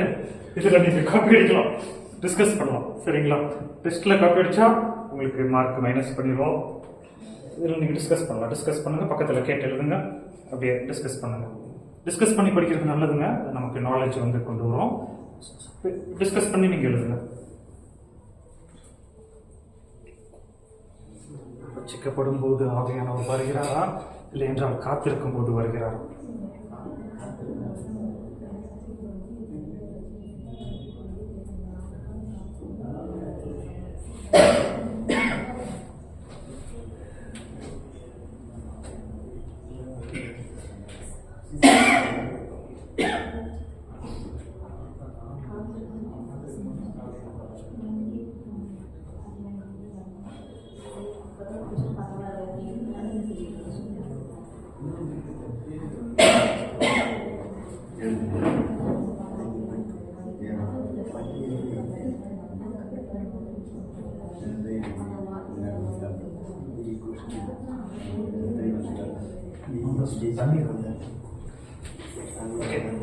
சொல்லுங்க. முன்னாடி என்ன டிஸ்கஸ் பண்ணீங்க? ஃபர்ஸ்ட் ரோ என்ன நீங்க டிஸ்கஸ் பண்ணீங்க சொல்லுங்க. இல்லை நார்மல் சொல்லுங்க. ரட்சிக்கப்படும் போது வராரா, நம்ம தனியாக போய் ப்ரேயர் பண்ணும்போது வராரா? உங்க தனியா என்ன சொன்னீங்க? உங்க தனியா என்னோட தெரியல. ஓகே, உள்ள கேட்கல. சரி ஓகே, தேங்க்யூ. ஓகே சொல்லுங்க. காத்திருக்கும் போது வராரு. அதுக்கு எக்ஸாம்பிள் சொல்லுங்க பிரதர். அப்போஸ்தலர் 2ல வந்து அங்க பரிசுத்தாவியானவர் இயேசு வந்து சொல்வாரு, நீங்க காத்திருங்க, பரிசுத்தாவியானவர் வரும்போது சாட்சியா இருப்பீங்க. பிரதர் சொல்றாங்க காத்திருக்கும் போது வர்றாரு அப்படின்னு சொல்றாங்க. முன்னாடி நீங்க என்ன சொல்றீங்க? காத்திருக்கும் போது வர்றாங்க. அதே பாயிண்ட் தானே பிரதர்? இயேசு சொன்ன அதே பாயிண்ட் தான். Okay, very good. நீங்க என்ன சொல்றீங்க சிஸ்டர்? ரட்சிக்கப்படும் போது விசுவாசத்துல ஏத்துக்கிட்டதுனாலே நமக்குள்ள தேற்றவாளன் இருக்கிறாரு. காத்திருக்கும் போது அதுல செயல்படுறாரு.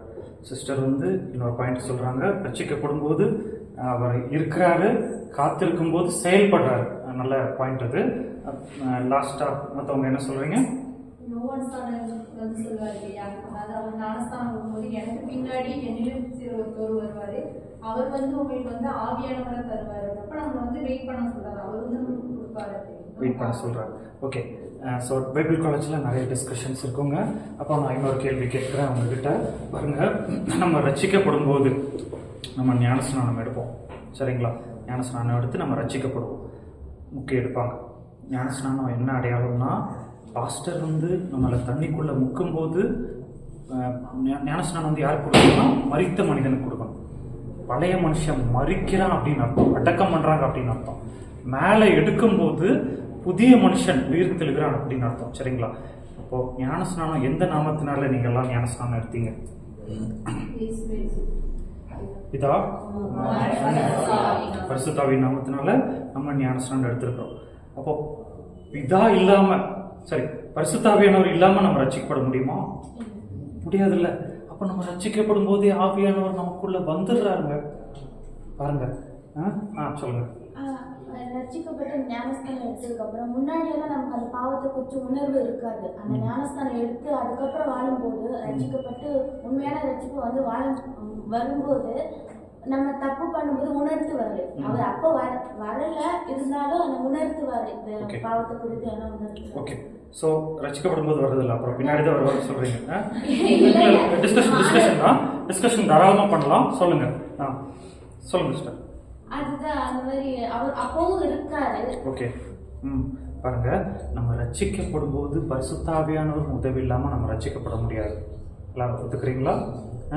ஓகே, அப்போ ரட்சிக்கப்படும் போது அதுக்கு வசனம் இருக்கு, எழுதி கொள்ளுங்க.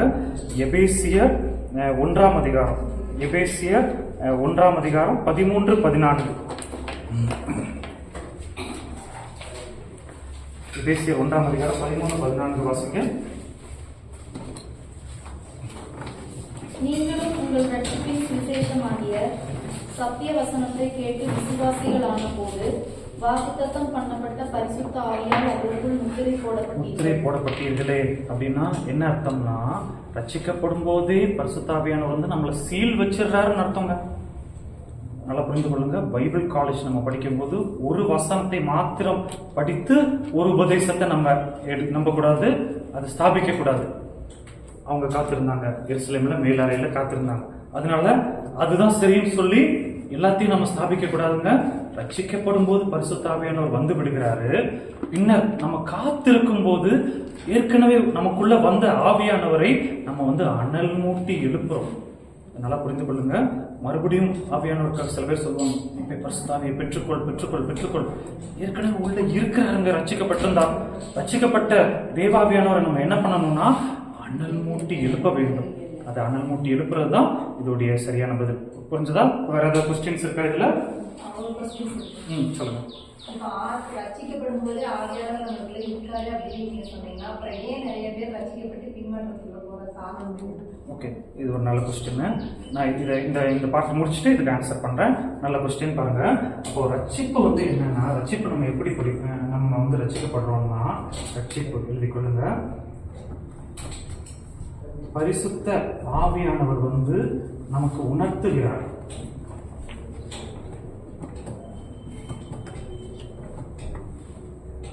பரிசுத்த ஆவியானவர் உணர்த்தி கிறிஸ்துவிடம் நம்மை வழிநடத்துகிறார். கிறிஸ்துவிடம் நம்மை வழிநடத்துகிறார்.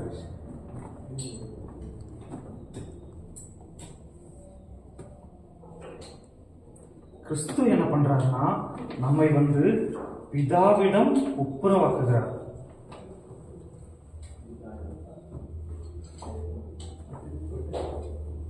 நல்லா புரிந்து கொள்ளுங்க. ரட்சிப்பு வந்து பிதா, குமாரன், பரிசுத்தாவியானவர் 3 பேரும் சேர்ந்து நமக்கு கொடுப்பது.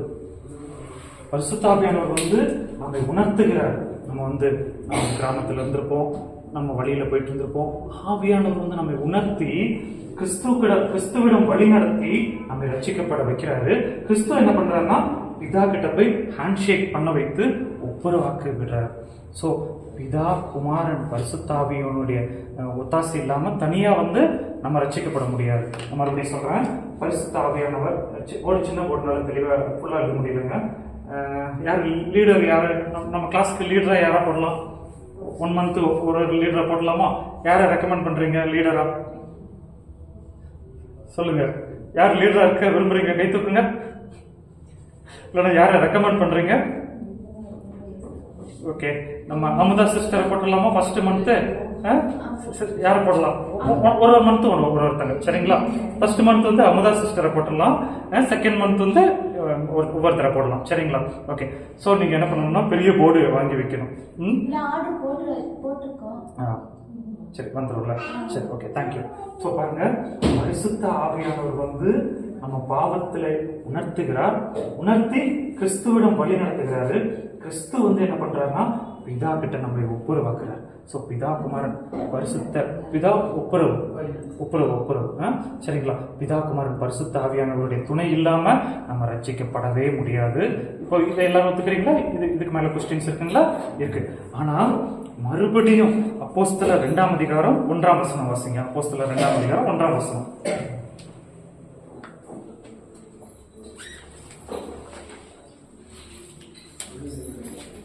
அப்போஸ்தலர் 2ஆம் அதிகாரம் 1ஆம் வசனம். என்னும் நாள் வந்தபோது அவர்கள் எல்லோரும் ஒருமனப்பட்டு ஓரிடத்திலே வந்திருந்தார்கள். ஓகே, போதும். அப்போ இவங்க என்ன பண்றாங்கன்னா, ஏற்கனவே ரட்சிக்கப்பட்டவங்க கருத்து இருக்கிறாங்க, அனல் மூட்டி எழுப்புறாங்க. அனல் மூட்டி எழுப்பி ஓவர்ஃப்ளோ ஆகிறதுக்கு வர்றாங்க. ஆனா அநேக பிலீவர்ஸ் ஆகிய நம்ம என்ன பண்றோம்னா, ஃபர்ஸ்ட் எல்கேஜிலே இருந்துடும். நான் ரட்சிக்கப்பட்டுட்டேன், ஆவியானவர் வந்துட்டாரு, இதே போதும் அப்படின்னு சொல்லி நம்ம எல்கேஜிக்குள்ளேயே இருந்துடுறோம். நம்ம அடுத்த காலேஜ் லெவலுக்கு போக மாட்டேங்கிறோம். பட் நம்ம என்ன பண்ணணும்னா அனல் மூட்டி எழுப்ப வேண்டும். அப்போஸ்தலர் 2:38 யாராவது வாசிங்க, அந்த வசனம்லாம் எழுதி கொள்ளுங்க. அப்போஸ்தலர் 2:38 வாசிங்க ப்ளீஸ். அவர்களை நோக்கி, நீங்கள் மனம் திரும்பி ஒவ்வொருவரும் பாவ மன்னிப்புக்கென்று இயேசு கிறிஸ்துவின் நாமத்தினாலே ஞானஸ்நானம் பெற்றுக் கொள்ளுங்கள். அப்பொழுது பரிசுத்த ஆவியின் வரத்தை பெறுவீர்கள். Very good. அப்பொழுது பரிசுத்த ஆவியின் வரத்தை பெறுவீர்கள். இதை நம்ம அண்டர்ஸ்டாண்ட் பண்ண வேண்டும். அப்ப பாருங்க, இதோடைய அர்த்தம் என்னன்னா, பரிசுத்த ஆவியானவர் முதல்ல நமக்குள்ள வர்றாரு. அவருடைய வரத்தை பெற்றுக்கொள்ளணும்னா நம்ம வந்து காத்திருக்க வேண்டும். கிளியரா? ஆவியானவர் நமக்குள்ள ரட்சிக்கப்படும் போது வந்துடுறாங்க. வரம் வேணும்னா நம்ம காத்திருக்க வேண்டும்.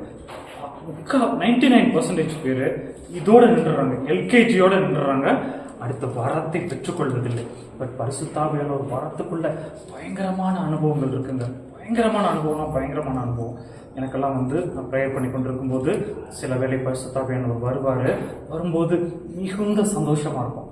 இது அப்படியே வானத்துல பறப்பதை போல மிகுந்த ஒரு சந்தோஷத்திற்குள்ள ஆண்டவர் வழி நடத்துவாரு.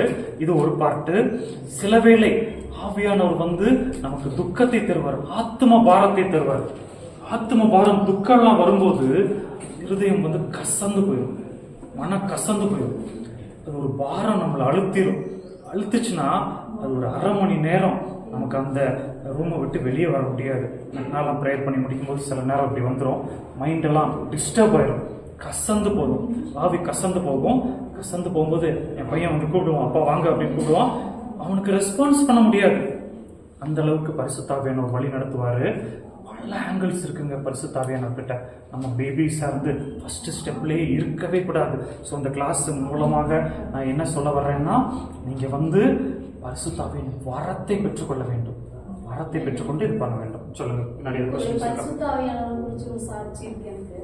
அது என்ன அப்படின்னா, ஸ்டார்டிங்ல ரட்சிக்கப்பட்டு வரும்போது ஆங்கிள் தெரியுமா? வாய்ஸ் மட்டும் கேட்கல. விசுவாசிச்சு வரும்போது பரிசுத்த ஆவியானவர் நமக்குள்ளே இருக்காரா இல்லையா அப்படிங்கறது அப்ப தெரியல.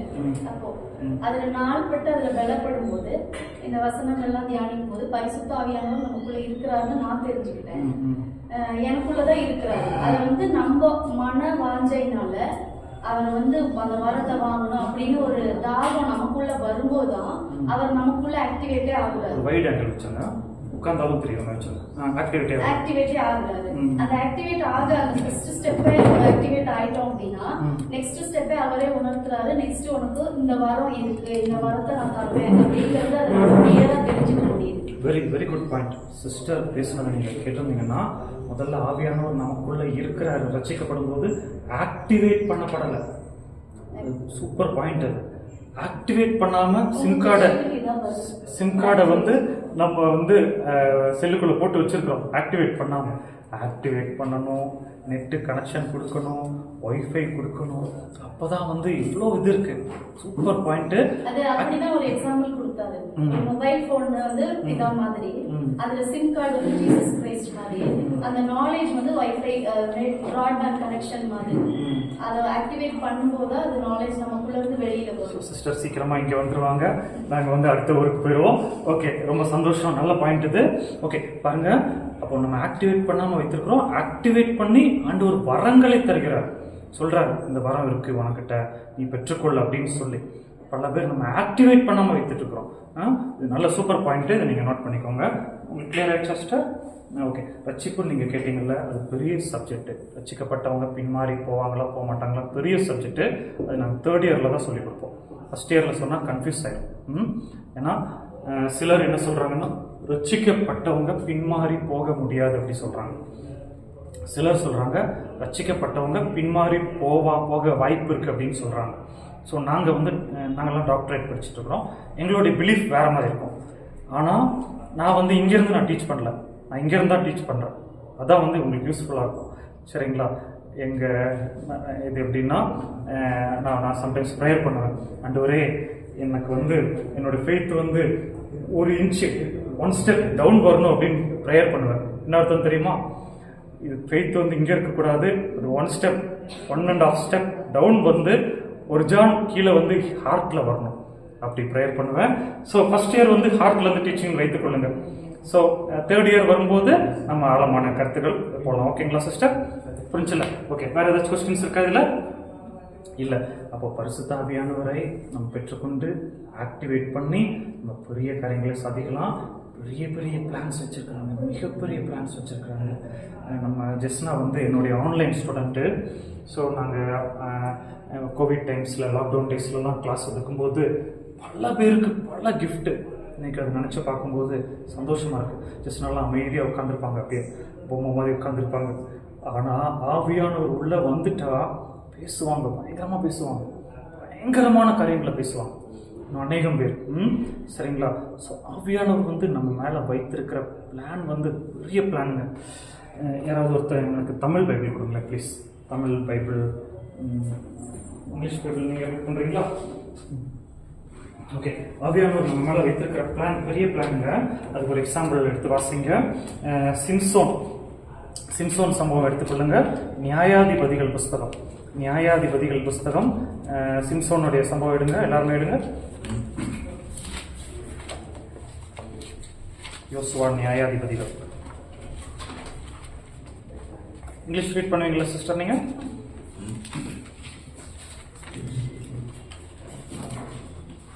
ஓகே, 13ஆம் அதிகாரம் 25, நியாயாதிபதிகள் 13:25. யாராவது வாசிங்க.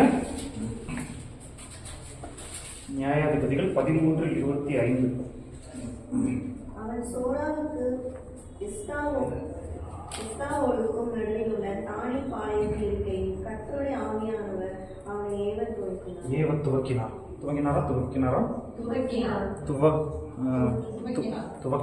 ஓகேங்களா? ஸோ சொன்னதில்ல முன்னாடி, ஒரு பாயிண்ட் மாற்றிட்டா மீனிங் மாறி போயிடும். அப்புறம் hanging, let him not go, கொண்டு வா மாதிரி ஆகி போயிடும். சரிங்களா? ஸோ வாசிக்கிறவங்க நம்ம இப்போ நல்லா தெளிவாக வாசித்து நம்ம ப்ராக்டிஸ் பண்ணுறது நல்லது. பாருங்க, சிம்சோன் வந்து நார்மல் பாய்ங்க, நார்மல் மனுஷன். ஆனால் ஆண்டவர் வந்து அவனை வயிற்றில் இருக்கும்போதே, தாயின் வயிற்றில் இருக்கும்போதே தெரிந்து கொண்டார். தெரிந்து கொண்டு அவன் நார்மல் பாய் மாதிரி விளையாண்டுட்டு இருக்கான். ஸ்கூல் போகிறான், வர்றான், விளையாண்டுட்டு கொண்டு இருக்கிறான். ஆனால் ஒரு டைம் வரும்போது ஆவியானவர் என்ன பண்ணார்னா, அவன் இருதயத்துக்குள்ளே இருந்து துவக்கினான். அவனை வந்து உந்தி தள்ளுறாரு. சிம்சோன், நீ நார்மல் பாய் கிடையாது, நீ வந்து பெரிய காரியத்தை செய்ய வேண்டியவன் அப்படின்னு சொல்லி அவனை துவக்கினார். இவன் எதுவும் பண்ணல, அவன் ப்ரேயர் பண்ணல, ஃபாஸ்டிங் இருக்கல, எதுவுமே பண்ணல. அது காடுடைய தெரிந்தெடுத்தல், பரிசுத்த ஆவியானவருடைய கிரியைகள். சரிங்களா? சிம்சோனை பற்றி நம்ம படிக்கும்போது அது பயங்கர ஆச்சரியங்க. யோசிச்சு பாருங்க, சிம்சோனை வந்து ஆண்டவர் அந்த பலம் கொடுத்ததுனால சிம்சோன் என்ன பண்ணுவான்னா, ஒரு இடத்துல போய் தூங்கிடுவான். அவன் நல்லா சாப்பிட்டு அவன் இதை மிஸ்யூஸ் பண்ணிடுவான். அந்த கேர்ள்ஸ் பின்னாடியெல்லாம் போய் சாப்பிட்டு தண்ணி அடிச்சுட்டு தூங்கிடுவோம். தண்ணி அடிச்சுட்டு தூங்கும்போது பெலிஸ்தர்கள் வருவாங்க. வந்து ஒய்ஃப் வந்து கேர்ள் ஃப்ரெண்ட் வந்து சொல்லுவாங்க, சிம்சோனே உன்னை எதிரிங்க வந்துட்டாங்க, பிடிக்க போகிறாங்க அப்படின்னு. என்ன பண்ணுவானா, திடீர்னு எழுந்து அப்படியே கயிறில் கட்டி வச்சத நூல் அவுத்த அப்படி இருக்கும், அதே போல் அவுத்து விட்டுட்டு அப்படியே எந்திரிச்சு போயிடுவான். அது மாத்திரமில்ல, ஒரு டைம் வந்து அவன் ஒரு இடத்துல போய் இதே போல் சாப்பிட்டு தூங்கிட்டான் போல். தூங்கும்போது இதே போல் நியூஸ் வந்துச்சு. நியூஸ் வரும்போது என்ன பண்ணான்னா, வெளியே அப்படியே வந்து வெளியே பட்டணத்தோடைய கேட்டுங்க, சிட்டியோட கேட்டு, இந்த டோர் கிடையாது, அந்த டோர் கிடையாது. அந்த காலத்துலலாம் ஒரு சிட்டிக்கு ஒரு பெரிய கேட் இருக்கும், ஓகேவா? இப்போ சென்னை சிட்டினா சென்னை சிட்டிக்கே ஒரு கேட் இருக்கும், கூடலூர் சிட்டிக்கே ஒரு கேட் இருக்கும். எவ்வளோ பெருசு இருக்கும்னு கற்பனை பண்ணி பாருங்க. இவன் எந்திரிச்சு அந்த கேட்டை அப்படியே கலட்டி அப்படியே தலை மேலே வச்சு தூக்கிட்டு போயிட்டு இருக்கான். யோசிச்சு பாருங்க, இதெல்லாம் சாதாரண பலம் இல்லை, ஆவியானவர் கொடுக்குற பலம். அது மாத்திரமல்ல, சிம்சோன் வந்து ஒரு நாள் என்ன பண்ணான்னா, நரியோட வாழை பிடிச்சி, இன்னொரு நரியை பிடிச்சிட்டாங்க. இன்னொரு நரியோட வாழை பிடிச்சி ஒரு வாழை வச்சு இன்னொரு வாழை கட்டி சேர்த்து கட்டி இது பண்ணிட்டாங்க. நம்ம கொஞ்சம் அதை யோசிச்சு பாருங்க, நமக்கு 2 பூனையை பிடிக்க முடியுமா? 2 பூனையை பிடிச்சி கெட்டும் போது பூனை நிற்குமா? பூனை நமக்கு கெட்டுன்னு சொல்லி கெட்டுமா? இருக்காது, ஓடி போயிடும். சிம்சோன் வந்து 300 நரியை பிடிச்சிட்டாங்க. போய் அதெல்லாம் காடோடைய பலம், பயங்கரமான பலங்க. அப்போ அதே பலத்தை ஆண்டவர் இப்போ நமக்கு தந்திருக்கிறார். பழைய ஏற்பாட்டில் அடிக்கிறதுக்கு, புதிய ஏற்பாட்டில் ஊழியம் செய்வதற்கு, மினிஸ்ட்ரி பண்ணுவதற்கு சிம்சோனை போன்ற பலம். ஸோ நான் வந்து சில நேரம் சும்மா ப்ரேயர் பண்ணுவேன், நார்மலாக ப்ரேயர் பண்ணுவேன். ஆண்டவரே என்னை பாதுகாத்துக் கொள்ளுங்க, என் ஃபேமிலியை பாதுகாத்துக் கொள்ளுங்க, அப்படி இப்படின்னு ப்ரேயர் பண்ணும்போது நார்மலாக போயிடுவோம். சம்டைம்ஸ் ஆவியில் உள்ளே போயிட்டோம் வைங்க, ஆவியானவர் வந்து ஆழத்திற்கு அழைத்து செல்வார்.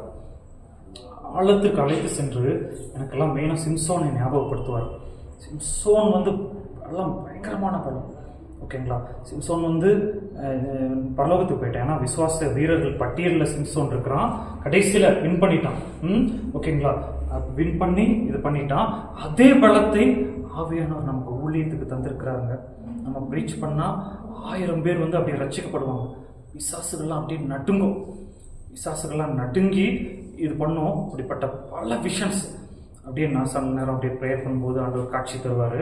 அப்படியே பெரிய ஒரு ஸ்பைடர் மேன் மாதிரி, இல்லைனா சூப்பர் மேன் மாதிரி அப்படியே மாறி விக்கிரகங்கள்லாம் இத்தினோண்டு தான் தெரியும், விக்கிரகங்கள்லாம் இத்தினோண்டு இருக்கும். அப்போ நம்ம சும்மா நடந்து போனால் போதும், என்ன ஆகும்?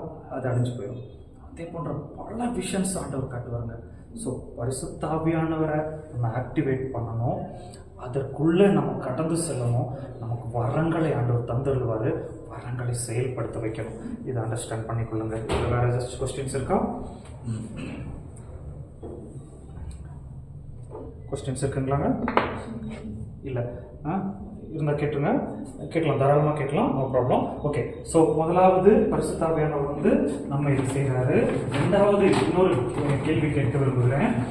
ஒருத்தர் பரிசுத்த ஆவியானவரை பெற்றுக்கொண்டாருன்னு சொல்லி எந்த அடையாளத்தில் நம்ம புரிந்து கொள்ளலாம்? ஒருத்தர் பரிசுத்த ஆவியானவரை பெற்றுக்கொண்டாருன்னு சொல்லி எந்த அடையாளத்தில் நம்ம பிலீவ் பண்ண முடியுங்க? சாட்சி. அவர் சாட்சியாக இருப்பார். Very good. அந்நிய பாஷை அடையாளமா? அந்நிய பாஷை பேசுறதுனால அவர் பரிசுத்தாவி கிரியைகளினால. ஓகே, அந்நிய பாஷை பேசுறதுனால பரிசுத்தாவியின் பெற்றுக்கொள்றாரு நம்ம புரிந்து கொள்ளலாமா? எப்படி? ஆனால் அந்நிய பாஷை வந்து ஒரு அடையாளம், ஒன் ஆஃப் த அடையாளம், ஒரு அடையாளம். அது மாத்திரம் அடையாளம் கிடையாது, அது ஒரு அடையாளம். சரிங்களா? நாம் முதல்ல நம்மளோட அவின் கனிகள் வேற, வரங்கள் வேற. பரிசுத்தாவியானவர் வந்து நமக்கு மோஸ்ட்லி வரங்கள் தருவார். சரிங்களா? ஓகே, கவனிங்க, சொல்லுங்க. கேள்வி இருக்கு. இப்போ நீங்க சொன்னீங்க, இவர் வந்து சிம்சோன் வந்து கடவுள் தேவரை, அவர் வந்து வசனம் தியானிக்கிறார், ஆனால் கர்த்தருடைய ஆவியானவர் வந்து ஏவ தொடங்கினார்னு சொல்லி நம்ம வசனம் வாசிக்கிறோம். ஆனால் இப்போ நீங்க இப்போ நான் முன்னாடி கேட்டேன், ஏன் பின்னாடி போறாங்க? அப்போ இவருமே வந்து தேவனை தேடல, அப்போ இவர் வந்து பரிசுத்த ஆவியானவர் வந்து ஆக்டிவேட் பண்ணல, ஆனா எப்படி வந்து தேவன் வந்து இவருக்கு கொடுத்தாரு? இல்லை, அது நமக்கு நல்ல கேள்வி. பாருங்க, அது எல்லாமே காட் கையில் தான் இருக்குது. காட் ஒரு மனுஷனை தேர்ந்தெடுக்கணும்ட்டு நினச்சிட்டாருன்னா அவனுக்குள்ள அந்த கிஃப்டை வைப்பார். வைத்து அவனை வந்து அதற்கு நேராக வழி நடத்துவார், அவனை வைத்து செய்ய வைப்பார். கேள்வி கேட்டு கான்சன்ட்ரேஷனில் இருந்தால் தான் புரியும். ஓகே, கவனிங்க. அப்போது காட் வந்து ஃபார் எக்ஸாம்பிள் பாஸ்டரை வைத்து இந்த இடத்துல சூஸ் பண்ணணும், கூடலூரை சுதந்திரிக்கணும்னு வச்சுருந்தான்னு வைத்துக்கொள்ளுங்க. ஃபார் எக்ஸாம்பிள் அவர் வேறு எங்கே போனாலும் இங்கே கூட்டிகிட்டு வந்து இங்கே வந்து போட்டுருவார். இந்த இடத்துல வந்து பாஸ்டரை போடுவார். அவர் நினைப்பார் நான் வந்து அமெரிக்கா போகணும்னு நினைப்பார், மறுபடியும் கொண்டு வந்து இங்கே போடுவார். இல்லை நான் ஆப்பிரிக்கா போயிடுறேன்னு நினைப்பார், மறுபடியும் கொண்டு வந்து இங்கே போடுவார். நான் அரேபியா போயிடுறேன்னு நினச்சாலும் இங்கே கொண்டு வந்து போடுவார். போட்டு அவர் தான் நம்மளை செய்ய வைக்கிறார். பல பேர் நம்ம நினைத்து கொண்டிருக்கிறோம் நம்மளுடைய முயற்சினால தான் ரட்சிப்பு அப்படின்னு. கிடையாது. காட் வந்து நமக்குள்ளே வைத்ததை நம்மளை கண்டுபிடிக்க வைக்கிறார், வைத்து நம்மளை உந்தி தள்ளுறாருங்க. அதை நம்ம புரிந்து கொள்ள வேண்டும். ஃபார் எக்ஸாம்பிள் சொல்கிறேன் பாருங்க, என்னோட லைஃப்ல இருந்து சொல்கிறேன். எனக்கு காட் வந்து டீச்சிங் மினிஸ்ட்ரி, சீஷத்துவ பயிற்சின்னு சொல்லி வைத்திருந்தாரு. நான் வந்து இதை தெரிந்தோ தெரியாமலோ பல ஆங்கிளில் போயிட்டு இருந்தேன். மறுபடியும் கூட்டிகிட்டு வந்து இங்கே வைத்தா இந்த இடத்துல போட்டால் எப்படி இருக்கும்? வெளியே போயிட்டு இருந்தேன், நான் பிடிச்சி சட்டையை பிடிச்சிட்டு வந்து இங்கே போட்டால் எப்படி இருக்கும்? ஆண்டவர் அதே போல் போட்டு நான் என் மூலமாக செய்ய வைக்கிறார். அதான் பவுல் ஒரு இடத்துல சொல்கிறார், சிஸ்டர் எல்லா சீஷர்களை பார்க்கிலும் நான் அதிகமான ஊழியம் செஞ்சுருக்கிறேன் பவுல் சொல்கிற வார்த்தை. ஆனாலும் நான் செய்யலை, ஆவியானவர் என்னை செய்ய வைத்தார். கிருபை என்னை ஊழியம் செய்ய வைத்தது. முக்கியமான பாயிண்ட்டுங்க. சில பேர் என்ன சொல்லுவாங்கன்னா, நான் பண்ணேன் 100 ஆத்துமாவை நான் சம்பாதிச்சேன் அப்படி சொல்லிட்டாலே என்ன ஆயிரும்னா ஆண்டவருக்கு மகிமை கொடுக்கறதில்ல, இவங்க சின்னதுமாயிரும், நம்மளால ஒன்றும் செய்ய முடியாதுங்க. பவுல் தெளிவாக சொல்கிறார், அவர் என்னை செய்ய வைத்தார் அப்படின்னு சொல்லி. சிஸ்டர் இது இன்னொரு 6 மாதம் போகும்போது புரிஞ்சிடும். ஏன்னா இப்போ நம்ம என்ன நினைப்போம்னா, நானும் அப்படி தான் நினச்சிட்டு இருந்தேன், நம்ம தான் போகணும், நம்ம தான் இது போகணும் அப்படின்னு. ஆண்டவர் நம்மளை உந்தி தள்ளாளுடைய நம்ம ரட்சிக்கப்பட முடியாது. ஆண்டவர் நம்மளை ரட்சிப்புக்குள்ள வழி நடத்தி நம்ம அதை பிடிக்கிறது மட்டும் செய்யணும். அவர் கை கொடுப்பாரு, நம்ம அதை பிடிச்சா மாத்திரம் போதும், வேறு ஒன்றுமே இல்லை. ஆனால் நம்ம பிடிக்காம அவர் செய்ய முடியாது. அவர் கை நீட்டாம இப்போ நம்ம கீழே இருக்கிறோம் வைங்க, நீந்தி கொண்டிருக்கிறோம், கஷ்டப்பட்டு இருக்கிறோம் வைங்க, அவர் கை நீட்டாம நம்மளால பிடிக்க முடியாது, நம்ம இது பண்ணாமல் இதுவும் பண்ண முடியாது. சரிங்களா? ஓகே, நல்ல கொஸ்டின். இன்னும் ஒரே ஒரு பாயிண்ட் மட்டும் உங்களுக்கு போட்டுட்டு நீங்கள் நம்ம பிரேக் போகலாம். பிரேக் டைமில் நம்ம டிஸ்கஸ் பண்ணலாம். அப்போ அந்நிய பாஷை தான் அடையாளமா? அப்போ இதுக்கு வந்து அந்நிய பாஷை ஒன் ஆஃப் த அடையாளங்க. எப்படின்னா, நான் வந்து ஒரு நாள் வந்து ஒரு மீட்டிங் போயிருந்தேன். மீட்டிங் போகும்போது நான் தனியாக இருந்தேன் மீட்டிங்கில். அப்போ வாலிப ஏஜில் தனியாக இருக்கும்போது நான் திடீர்னு ப்ரேயர் பண்ணுறேன். என் நாக்கில் வந்து அந்நிய பாஷை வருது, ஆனால் அந்நிய பாஷைன்னு எனக்கு தெரியாது. என்ன அறியாமே டங் வந்து ஸ்லிப் ஆகுது. நான் அப்படியே பேசிகிட்டே இருக்கேன், நியர்லி 20 மினிட்ஸ் பேசுகிறேன். அப்புறமா தான் வந்து நான் பைபிளை பார்க்கும்போது அந்த வசனத்தை ஆண்டவர் தர, இந்த மகத்துவம் உள்ள வல்லமைகளை நீ மண் கூடாரத்தில் பெற்றிருக்கிறபடியால் பாக்கியவான்கள், அந்த வார்த்தையை ஆண்டவர் தர. ஸோ நமக்கு ஏதாவது டவுட்ஸ் இருந்துச்சுன்னா, இது ஆண்டவர் கொடுக்குறதா வேறு யாராவது கொடுக்குறதா டவுட்ஸ் இருந்துச்சுன்னா பைபிள் எடுத்து ரீட் பண்ணால் அந்த வார்த்தை அப்படியே பைபிளில் இருக்கும். ஆண்டவர் கொடுத்த வார்த்தை, இது நான் தான் பேசினேன்னு இருக்கும், இல்லை நான் பேசலை அப்படின்னு இருக்கும், நீ எச்சரிக்கையாருன்னு சொல்லும். நம்ம பைபிள் தான் எல்லாவற்றிற்கும் கடைசி. சரிங்களா? அது நம்ம புரிந்து கொள்ள வேண்டும். ஒரு பாயிண்ட்டு டீ போடுறதுக்கு ஒரு 5 மினிட்ஸ் ஆகும்னு நினைக்கிறேன். அதுக்குள்ளே ஒரு பாயிண்ட் உங்களுக்கு சொல்லிடுறேன், நீங்கள் அதை டிஸ்கஸ் பண்ணுங்கள். பாருங்கள், அந்நிய பாஷை இன்னைக்கு நம்ம வந்து பரிசுத்தாவியில் பேசிக்கொண்டிருக்கிறோம். எடுத்து நீங்கள் வாசிங்க. அந்நிய பாஷை அடையாளத்தோட ஆண்டவர் வர்றாரு. இது 2 ஸ்டெப்புங்க. 2 ஸ்டெப்பில் ஆண்டவர் நமக்கு தராரு. முதலாவது வந்து ஆவியினாலே ரகசியம், ஆவியில் ரகசியம், ரகசிய பாஷையை பேசுகிறோம்.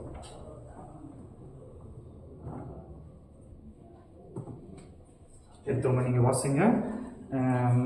1 கொரிந்தியர் 14:1. 1 கொரிந்தியர் 14:1 வாசிங்க.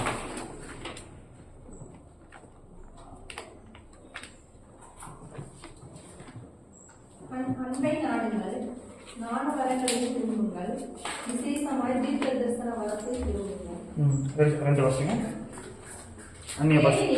அந்நிய பாஷையில் பேசுகிறவன் ஆவியினாலே ரகசியங்களை பேசினாலும் அவன் பேசுகிறதை ஒருவனும் அறியாதிருக்கிறபடியினாலே அவன் மனுஷரிடத்தில் பேசாமல் தேவனிடத்தில் பேசுகிறான். நல்லா கேட்டுக்கோங்க. அந்நிய பாஷை என்பது ரகசிய பாஷை. அப்போது நம்ம அந்நிய பாஷை அடையாளத்தோடு நம்ம ப்ரேயர் பண்ணும்போது அது பரலோக ரகசிய பாஷை. நம்ம தமிழில் ப்ரேயர் பண்ணால் பிசாசானவனால் ஒட்டு கேட்க முடியும். இங்கிலீஷுக்கும் அவனுக்கு தெரியும், மலையாளமும் தெரியும். என்ன பாஷையில் பாட்டு பாடினீங்க சிஸ்டர்?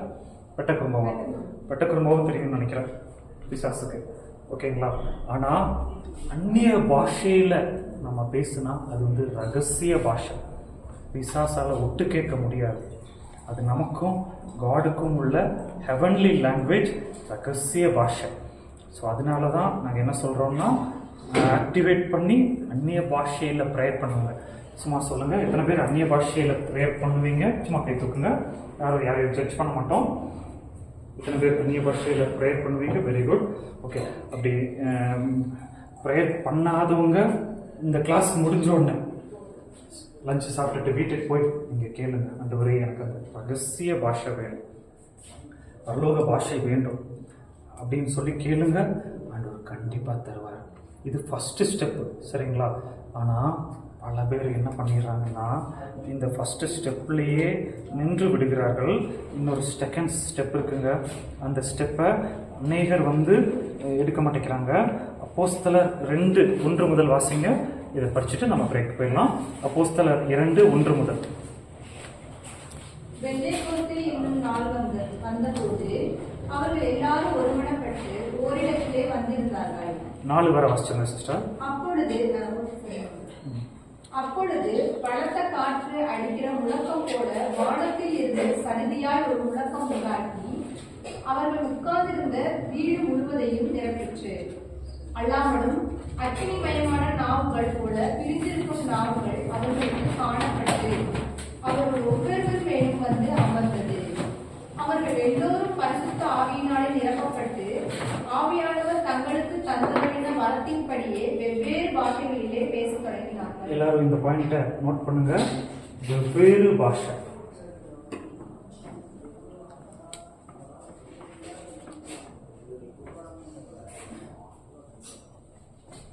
ஃபர்ஸ்ட் வந்து அந்நிய பாஷையில் வரும்போது ரகசிய பாஷை. செகண்ட் வந்து வெவ்வேறு பாஷை. சொல்லுங்க, அப்படியே ஒரு டைம் எல்லாரும் சொல்லுங்க. முதலாவது வந்து ரகசிய பாஷை. சொல்லுங்க, ரிப்பீட் பண்ணுங்க. ரகசிய பாஷை. Very good. ரெண்டாவது வந்து வெவ்வேறு பாஷை. என்ன வித்தியாசம்? ஜெசினா சிஸ்டர் முன்னாடி எடுத்துக்கிறேன்ல, சொல்லுங்க. ரகசிய பாஷைக்கும் வெவ்வேறு பாஷைக்கும் என்ன வித்தியாசம்? சரி சரி சரி சரி சரி ஓகே ஓகே சார். ரகசிய பாஷைக்கும் வெவ்வேறு பாஷைக்கும் என்னங்க வித்தியாசம்? ரகசிய பாஷை வெரி குட் வெரி குட். அதெல்லாம் முக்கியமான நோட் பண்ண வேண்டிய பாயிண்ட். ரகசிய பாஷை என்பது நமக்கும் ஆண்டவருக்கும் உள்ள ரகசியமான கம்யூனிகேஷன். வெவ்வேறு பாஷை வந்து நாம் பேசுறது உங்களுக்கு புரியும், நான் பேசுறது இவங்களுக்கும் புரியும், எல்லாருக்கும் புரியும். இதுதான் வெவ்வேறு பாஷை. சரி, அப்போ இது வந்து செகண்ட் ஸ்டெப்பு. ஆனா நம்ம டீப்பா போகும்போது நமக்கு தெரிஞ்சிடும். ஸோ 2ஆம் அதிகாரத்துல சிஸ்டர் நீங்க டீ போட்டோன்னு சொல்லுங்க, நான் இது பண்ணிடுறேன். ஓகே, 2ஆம் அதிகாரத்துல நம்ம பார்க்கும்போது அவங்க என்ன பண்ணாங்கன்னா, ஆவியிலே நிரப்பப்பட்டு அனைவரும் பரிசுத்தாவினாலே வெவ்வேறு பாஷைகளை பேச தொடங்கினார்கள். அதை நீங்க வாசிங்க. 7:8 வாசிங்க சிஸ்டர். எல்லாரும் பிரமித்து ஆச்சரியப்பட்டு ஒருவரை ஒருவர் பார்த்து, இதோ பேசுகிற இவர்கள் எல்லோரும் கலிலேயர் அல்லவா? அப்படி இருக்க நம்பி அவர்களுடைய ஜென்ம பாஷைகளிலே இவர்கள் பேச கேட்கிறோமே, இது எப்படி? ஓகே ஓகே பாருங்க. அப்போ வந்து 6ஆம் வசனத்துல பார்க்கும்போது அவர்கள் வந்து திரளான ஜனங்கள் கலக்கம் அடைந்து எல்லாரும் ஆட்சியப்பட்டு இவர்கள் பேசுகிற கலிலேயர்களா நம்மளுடைய ஜென்ம பாஷை. ஜென்ம பாஷைன்னா என்னங்க? ஜென்ம பாஷைன்னா என்னங்க? தாய்மொழி. Very good. அப்போ இவங்க அந்நிய பாஷையில பேசுறாங்க. பிரதர் சொன்ன மாதிரி கரெக்டான ஆன்சர் சொல்லிட்டாரு. ஜனங்களுக்கு என்ன பாஷைங்க கேட்டது? அவங்க தாய்மொழி. அவங்க தாய்மொழியில கேட்டதுங்க. இது நம்ம முக்கியமாக நோட் பண்ண வேண்டிய பாயிண்ட்டு. ரொம்ப டீப்பாக நோட் பண்ணிக்கோங்க. இருக்கவங்க நீங்கள் அப்படியே 9 to 11 9, 10, 11 3 வசனத்தை நீங்கள் ரீட் பண்ணி அதில் எத்தனை கூட்ட மக்கள் வந்திருக்காங்கன்னு சொல்லி ஒரு சின்ன நோட் பண்ணுங்க. 2ஆம் அதிகாரம் 9, 10, 11 3 வசனத்தை வாசித்து இதில் எத்தனை கூட்ட மக்கள் வந்து அன்னைக்கு அவங்க வந்திருக்காங்க அப்படின்னு வாசிங்க. 9, 10, 11.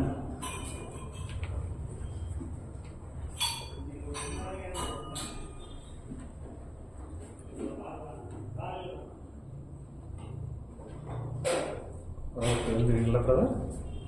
நல்லா எழுதுறீங்க. ஓகே. 9, 10, 11 இந்த வசனங்களை வாசித்து இதில் எத்தனை கூட்ட மக்கள், எத்தனை பீப்புள் குரூப், அதை கொஞ்சம் அப்படி நோட் பண்ணுங்க.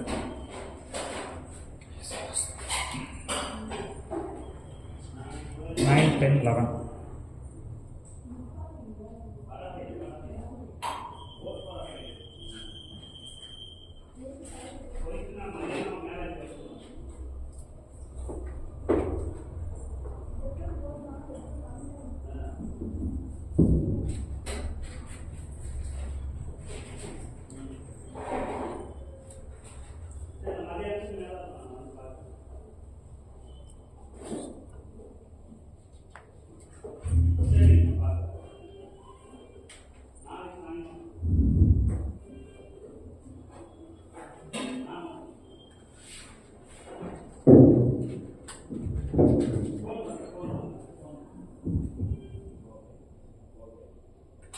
ஓகே, நோட் பண்ணிட்டீங்களா?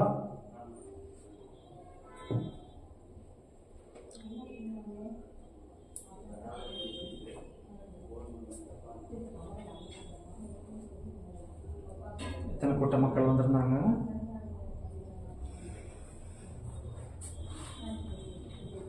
வாரன் பிரதர் கண்டுபிடிச்சிட்டிங்களா?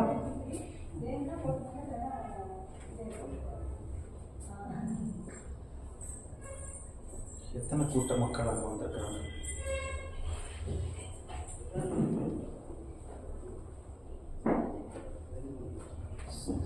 சரி, 16 + 1 நியர்லி 17 பீப்புள் குரூப் அங்கே வந்திருக்கிறாங்க. இவங்க இங்கேருந்து அந்நிய பாஷை பேசுகிறாங்க. அது அவங்களுக்கு வந்து அவங்களுடைய ஜென்ம பாஷை, சொந்த பாஷையில் கேட்குது. என்ன அர்த்தம்னா, அவங்க வந்து பயங்கர ஆச்சரியப்பட்டு அப்படியே அவங்க ஒப்பு கொடுக்குறாங்க. ஸோ இதுதான் அந்நிய பாஷையோட செகண்ட் ஸ்டெப்பு. பரிசுத்த ஆவியானுடைய செகண்ட் ஸ்டெப்பு. நம்ம ஃபஸ்ட்டு ஸ்டெப்லேயே மோஸ்ட்லி இருந்துடுறோம். ஃபஸ்ட்டு ஸ்டெப்லேயே இருக்கிறதுனால நம்ம வந்து ஏதோ பேசிட்டு போயிடுறோம். ஜனங்களுக்கு புரிய மாட்டேங்குது. ரகசியங்களை மட்டும் பேசுகிறோம். ரகசியம் எங்கேருந்து பேசணுங்க? ரகசியம் எங்கேருந்து நம்ம பேசுவோம்? பப்ளிக்காக பேசுவோமோ, ப்ரைவேட்டாக பேசுவோமோ? ப்ரைவேட்டாக தான் ரகசியம் பேசுவோம். அதான் பவுல் சொல்கிறாரு, நீங்கள் அந்நிய பாஷையில் பேசினா நீங்கள் சர்ச்சிலேருந்து பேசாமல் நீங்கள் தனியாக பேசுங்க. சர்ச்சில் எல்லாரும் கூடி வந்திருக்கும் போது வியாக்கியானம் பண்ணுங்க. ஆனால் இன்னைக்கு நம்ம என்ன பண்ணுறோம்னா, அப்படியே அந்த கொட்டை ஃபாஸ்ட்டாக அடிக்கும்போது நமக்கு வந்து ஒரு ஸ்பிரிட் வந்துடும். வந்து அப்படியே கத்தி இதை பண்ணுறோம். அப்புறம் திடீர்னு வெளியேருந்து யாராவது நம்மளே வெளியேருந்து புதுசாக வந்தோன்னு வைங்க, என்ன நினைப்போம்? பவுல் இன்னொரு இடத்துல சொல்றாரு, இவங்க பைத்தியம் பிடிச்சிருக்குன்னு நினைப்பாங்களேன்னு ஒரு இடத்துல வசனத்துல சொல்றாரு. நம்மளே நினைப்போம்ல எல்லாரும் இப்படி ஆடிட்டு இருந்தா. ஆனா நம்ம ஞானவான்களா இருக்க வேண்டும். ஆனா பேசணும். எப்ப பேசணும்? நமக்கும் காடுக்கும் மட்டும் கேட்க பேசணும். பப்ளிக்கா பேசினா வியாக்கியானம் பண்ணணும். அதுக்கு நம்ம என்ன பண்ணணும்னா, அதுக்கு நம்ம செகண்ட் ஸ்டெப்பை பெற்றுக்கொள்ள வேண்டும். அது நம்ம இதை பெற்றுக்கொள்ளும் போது இதை பண்ண முடியும். இதை சொல்லிட்டு நம்ம பிரேக் போயிடலாம்.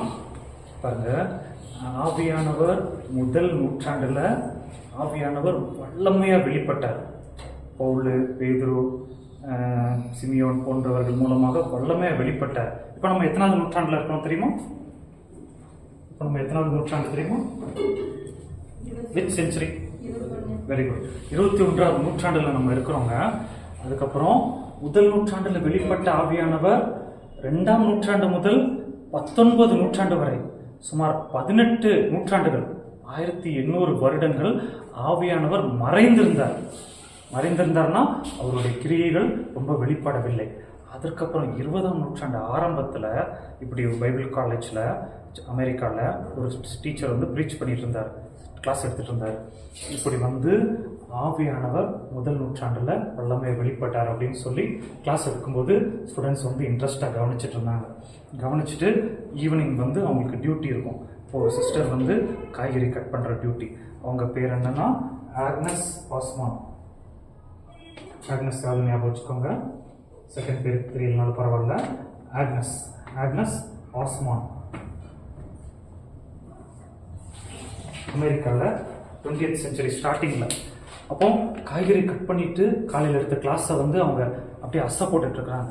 18 நூற்றாண்டுகளாக மறைந்திருந்த ஆவியானவர் இவங்க வாயின் மூலமாக வெளிப்பட தொடங்கினார். பலத்த சத்தத்தோட வெளிப்பட தொடங்கினாரு. இன்னொன்று கவனிங்க, இவங்க அமெரிக்காவில் இருக்கிற இங்கிலீஷ் மட்டும் தெரிஞ்ச சிஸ்டர். ஆனால் அவங்க வாயில் பேசுனது சைனீஸ் மொழி. அவங்க பேசுனது அந்நிய பாஷை. இவங்க சைனாவுக்கும் போகல, எங்கேயும் போகல, இங்கிலீஷ் மட்டும்தான் அவங்களுக்கு தெரியும். ஆனால் அவங்க பேசுனது சீன பாஷையாக ஜனங்களுக்கு புரிஞ்சுது. சைனீஸ் ஸ்டூடெண்ட்லாம் அசந்து போயிட்டாங்களாமா சீனா மொழியில் பேசுறதுனால. எப்படி அப்படின்னு சொல்லி அப்புறமா தான் பைபிள் பார்க்கும்போது இவங்க அமெரிக்காவில் உள்ள பைபிள் காலேஜ் வெவ்வேறு பாஷையில் பேசுனது போல ஆவியானவர் வெளிப்பட்டு அசந்து போயிட்டாங்க. ஸோ ஆவியிலையும் 2வது ஸ்டெப் இருக்கு. நம்ம ஃபர்ஸ்ட் ஸ்டெப்ல இருந்தோம்னா நம்ம இது இன்னைக்கு அனல் மூட்டி எடுக்கணும். 2nd ஸ்டெப்ல கொண்டு போகணும். ஏதாச்சும் டவுட்ஸ் இருந்தால் நீங்கள் கேட்கலாம். டவுட்ஸ் இல்லைன்னா ஒரு 5 minutes பிரேக் எடுத்துக்கொள்ளலாம். பிரேக்கில் நீங்கள் டிஸ்கஸ் பண்ணுங்க. டிஸ்கஸ் பண்ணிட்டு நம்ம அந்த கிளாஸில் கொண்டு வாங்க. ஒரு 5 minutes பிரேக் எடுத்துக்கோங்க. தேங்க்யூ. வீடியோ பாஸ் பண்ணணும்.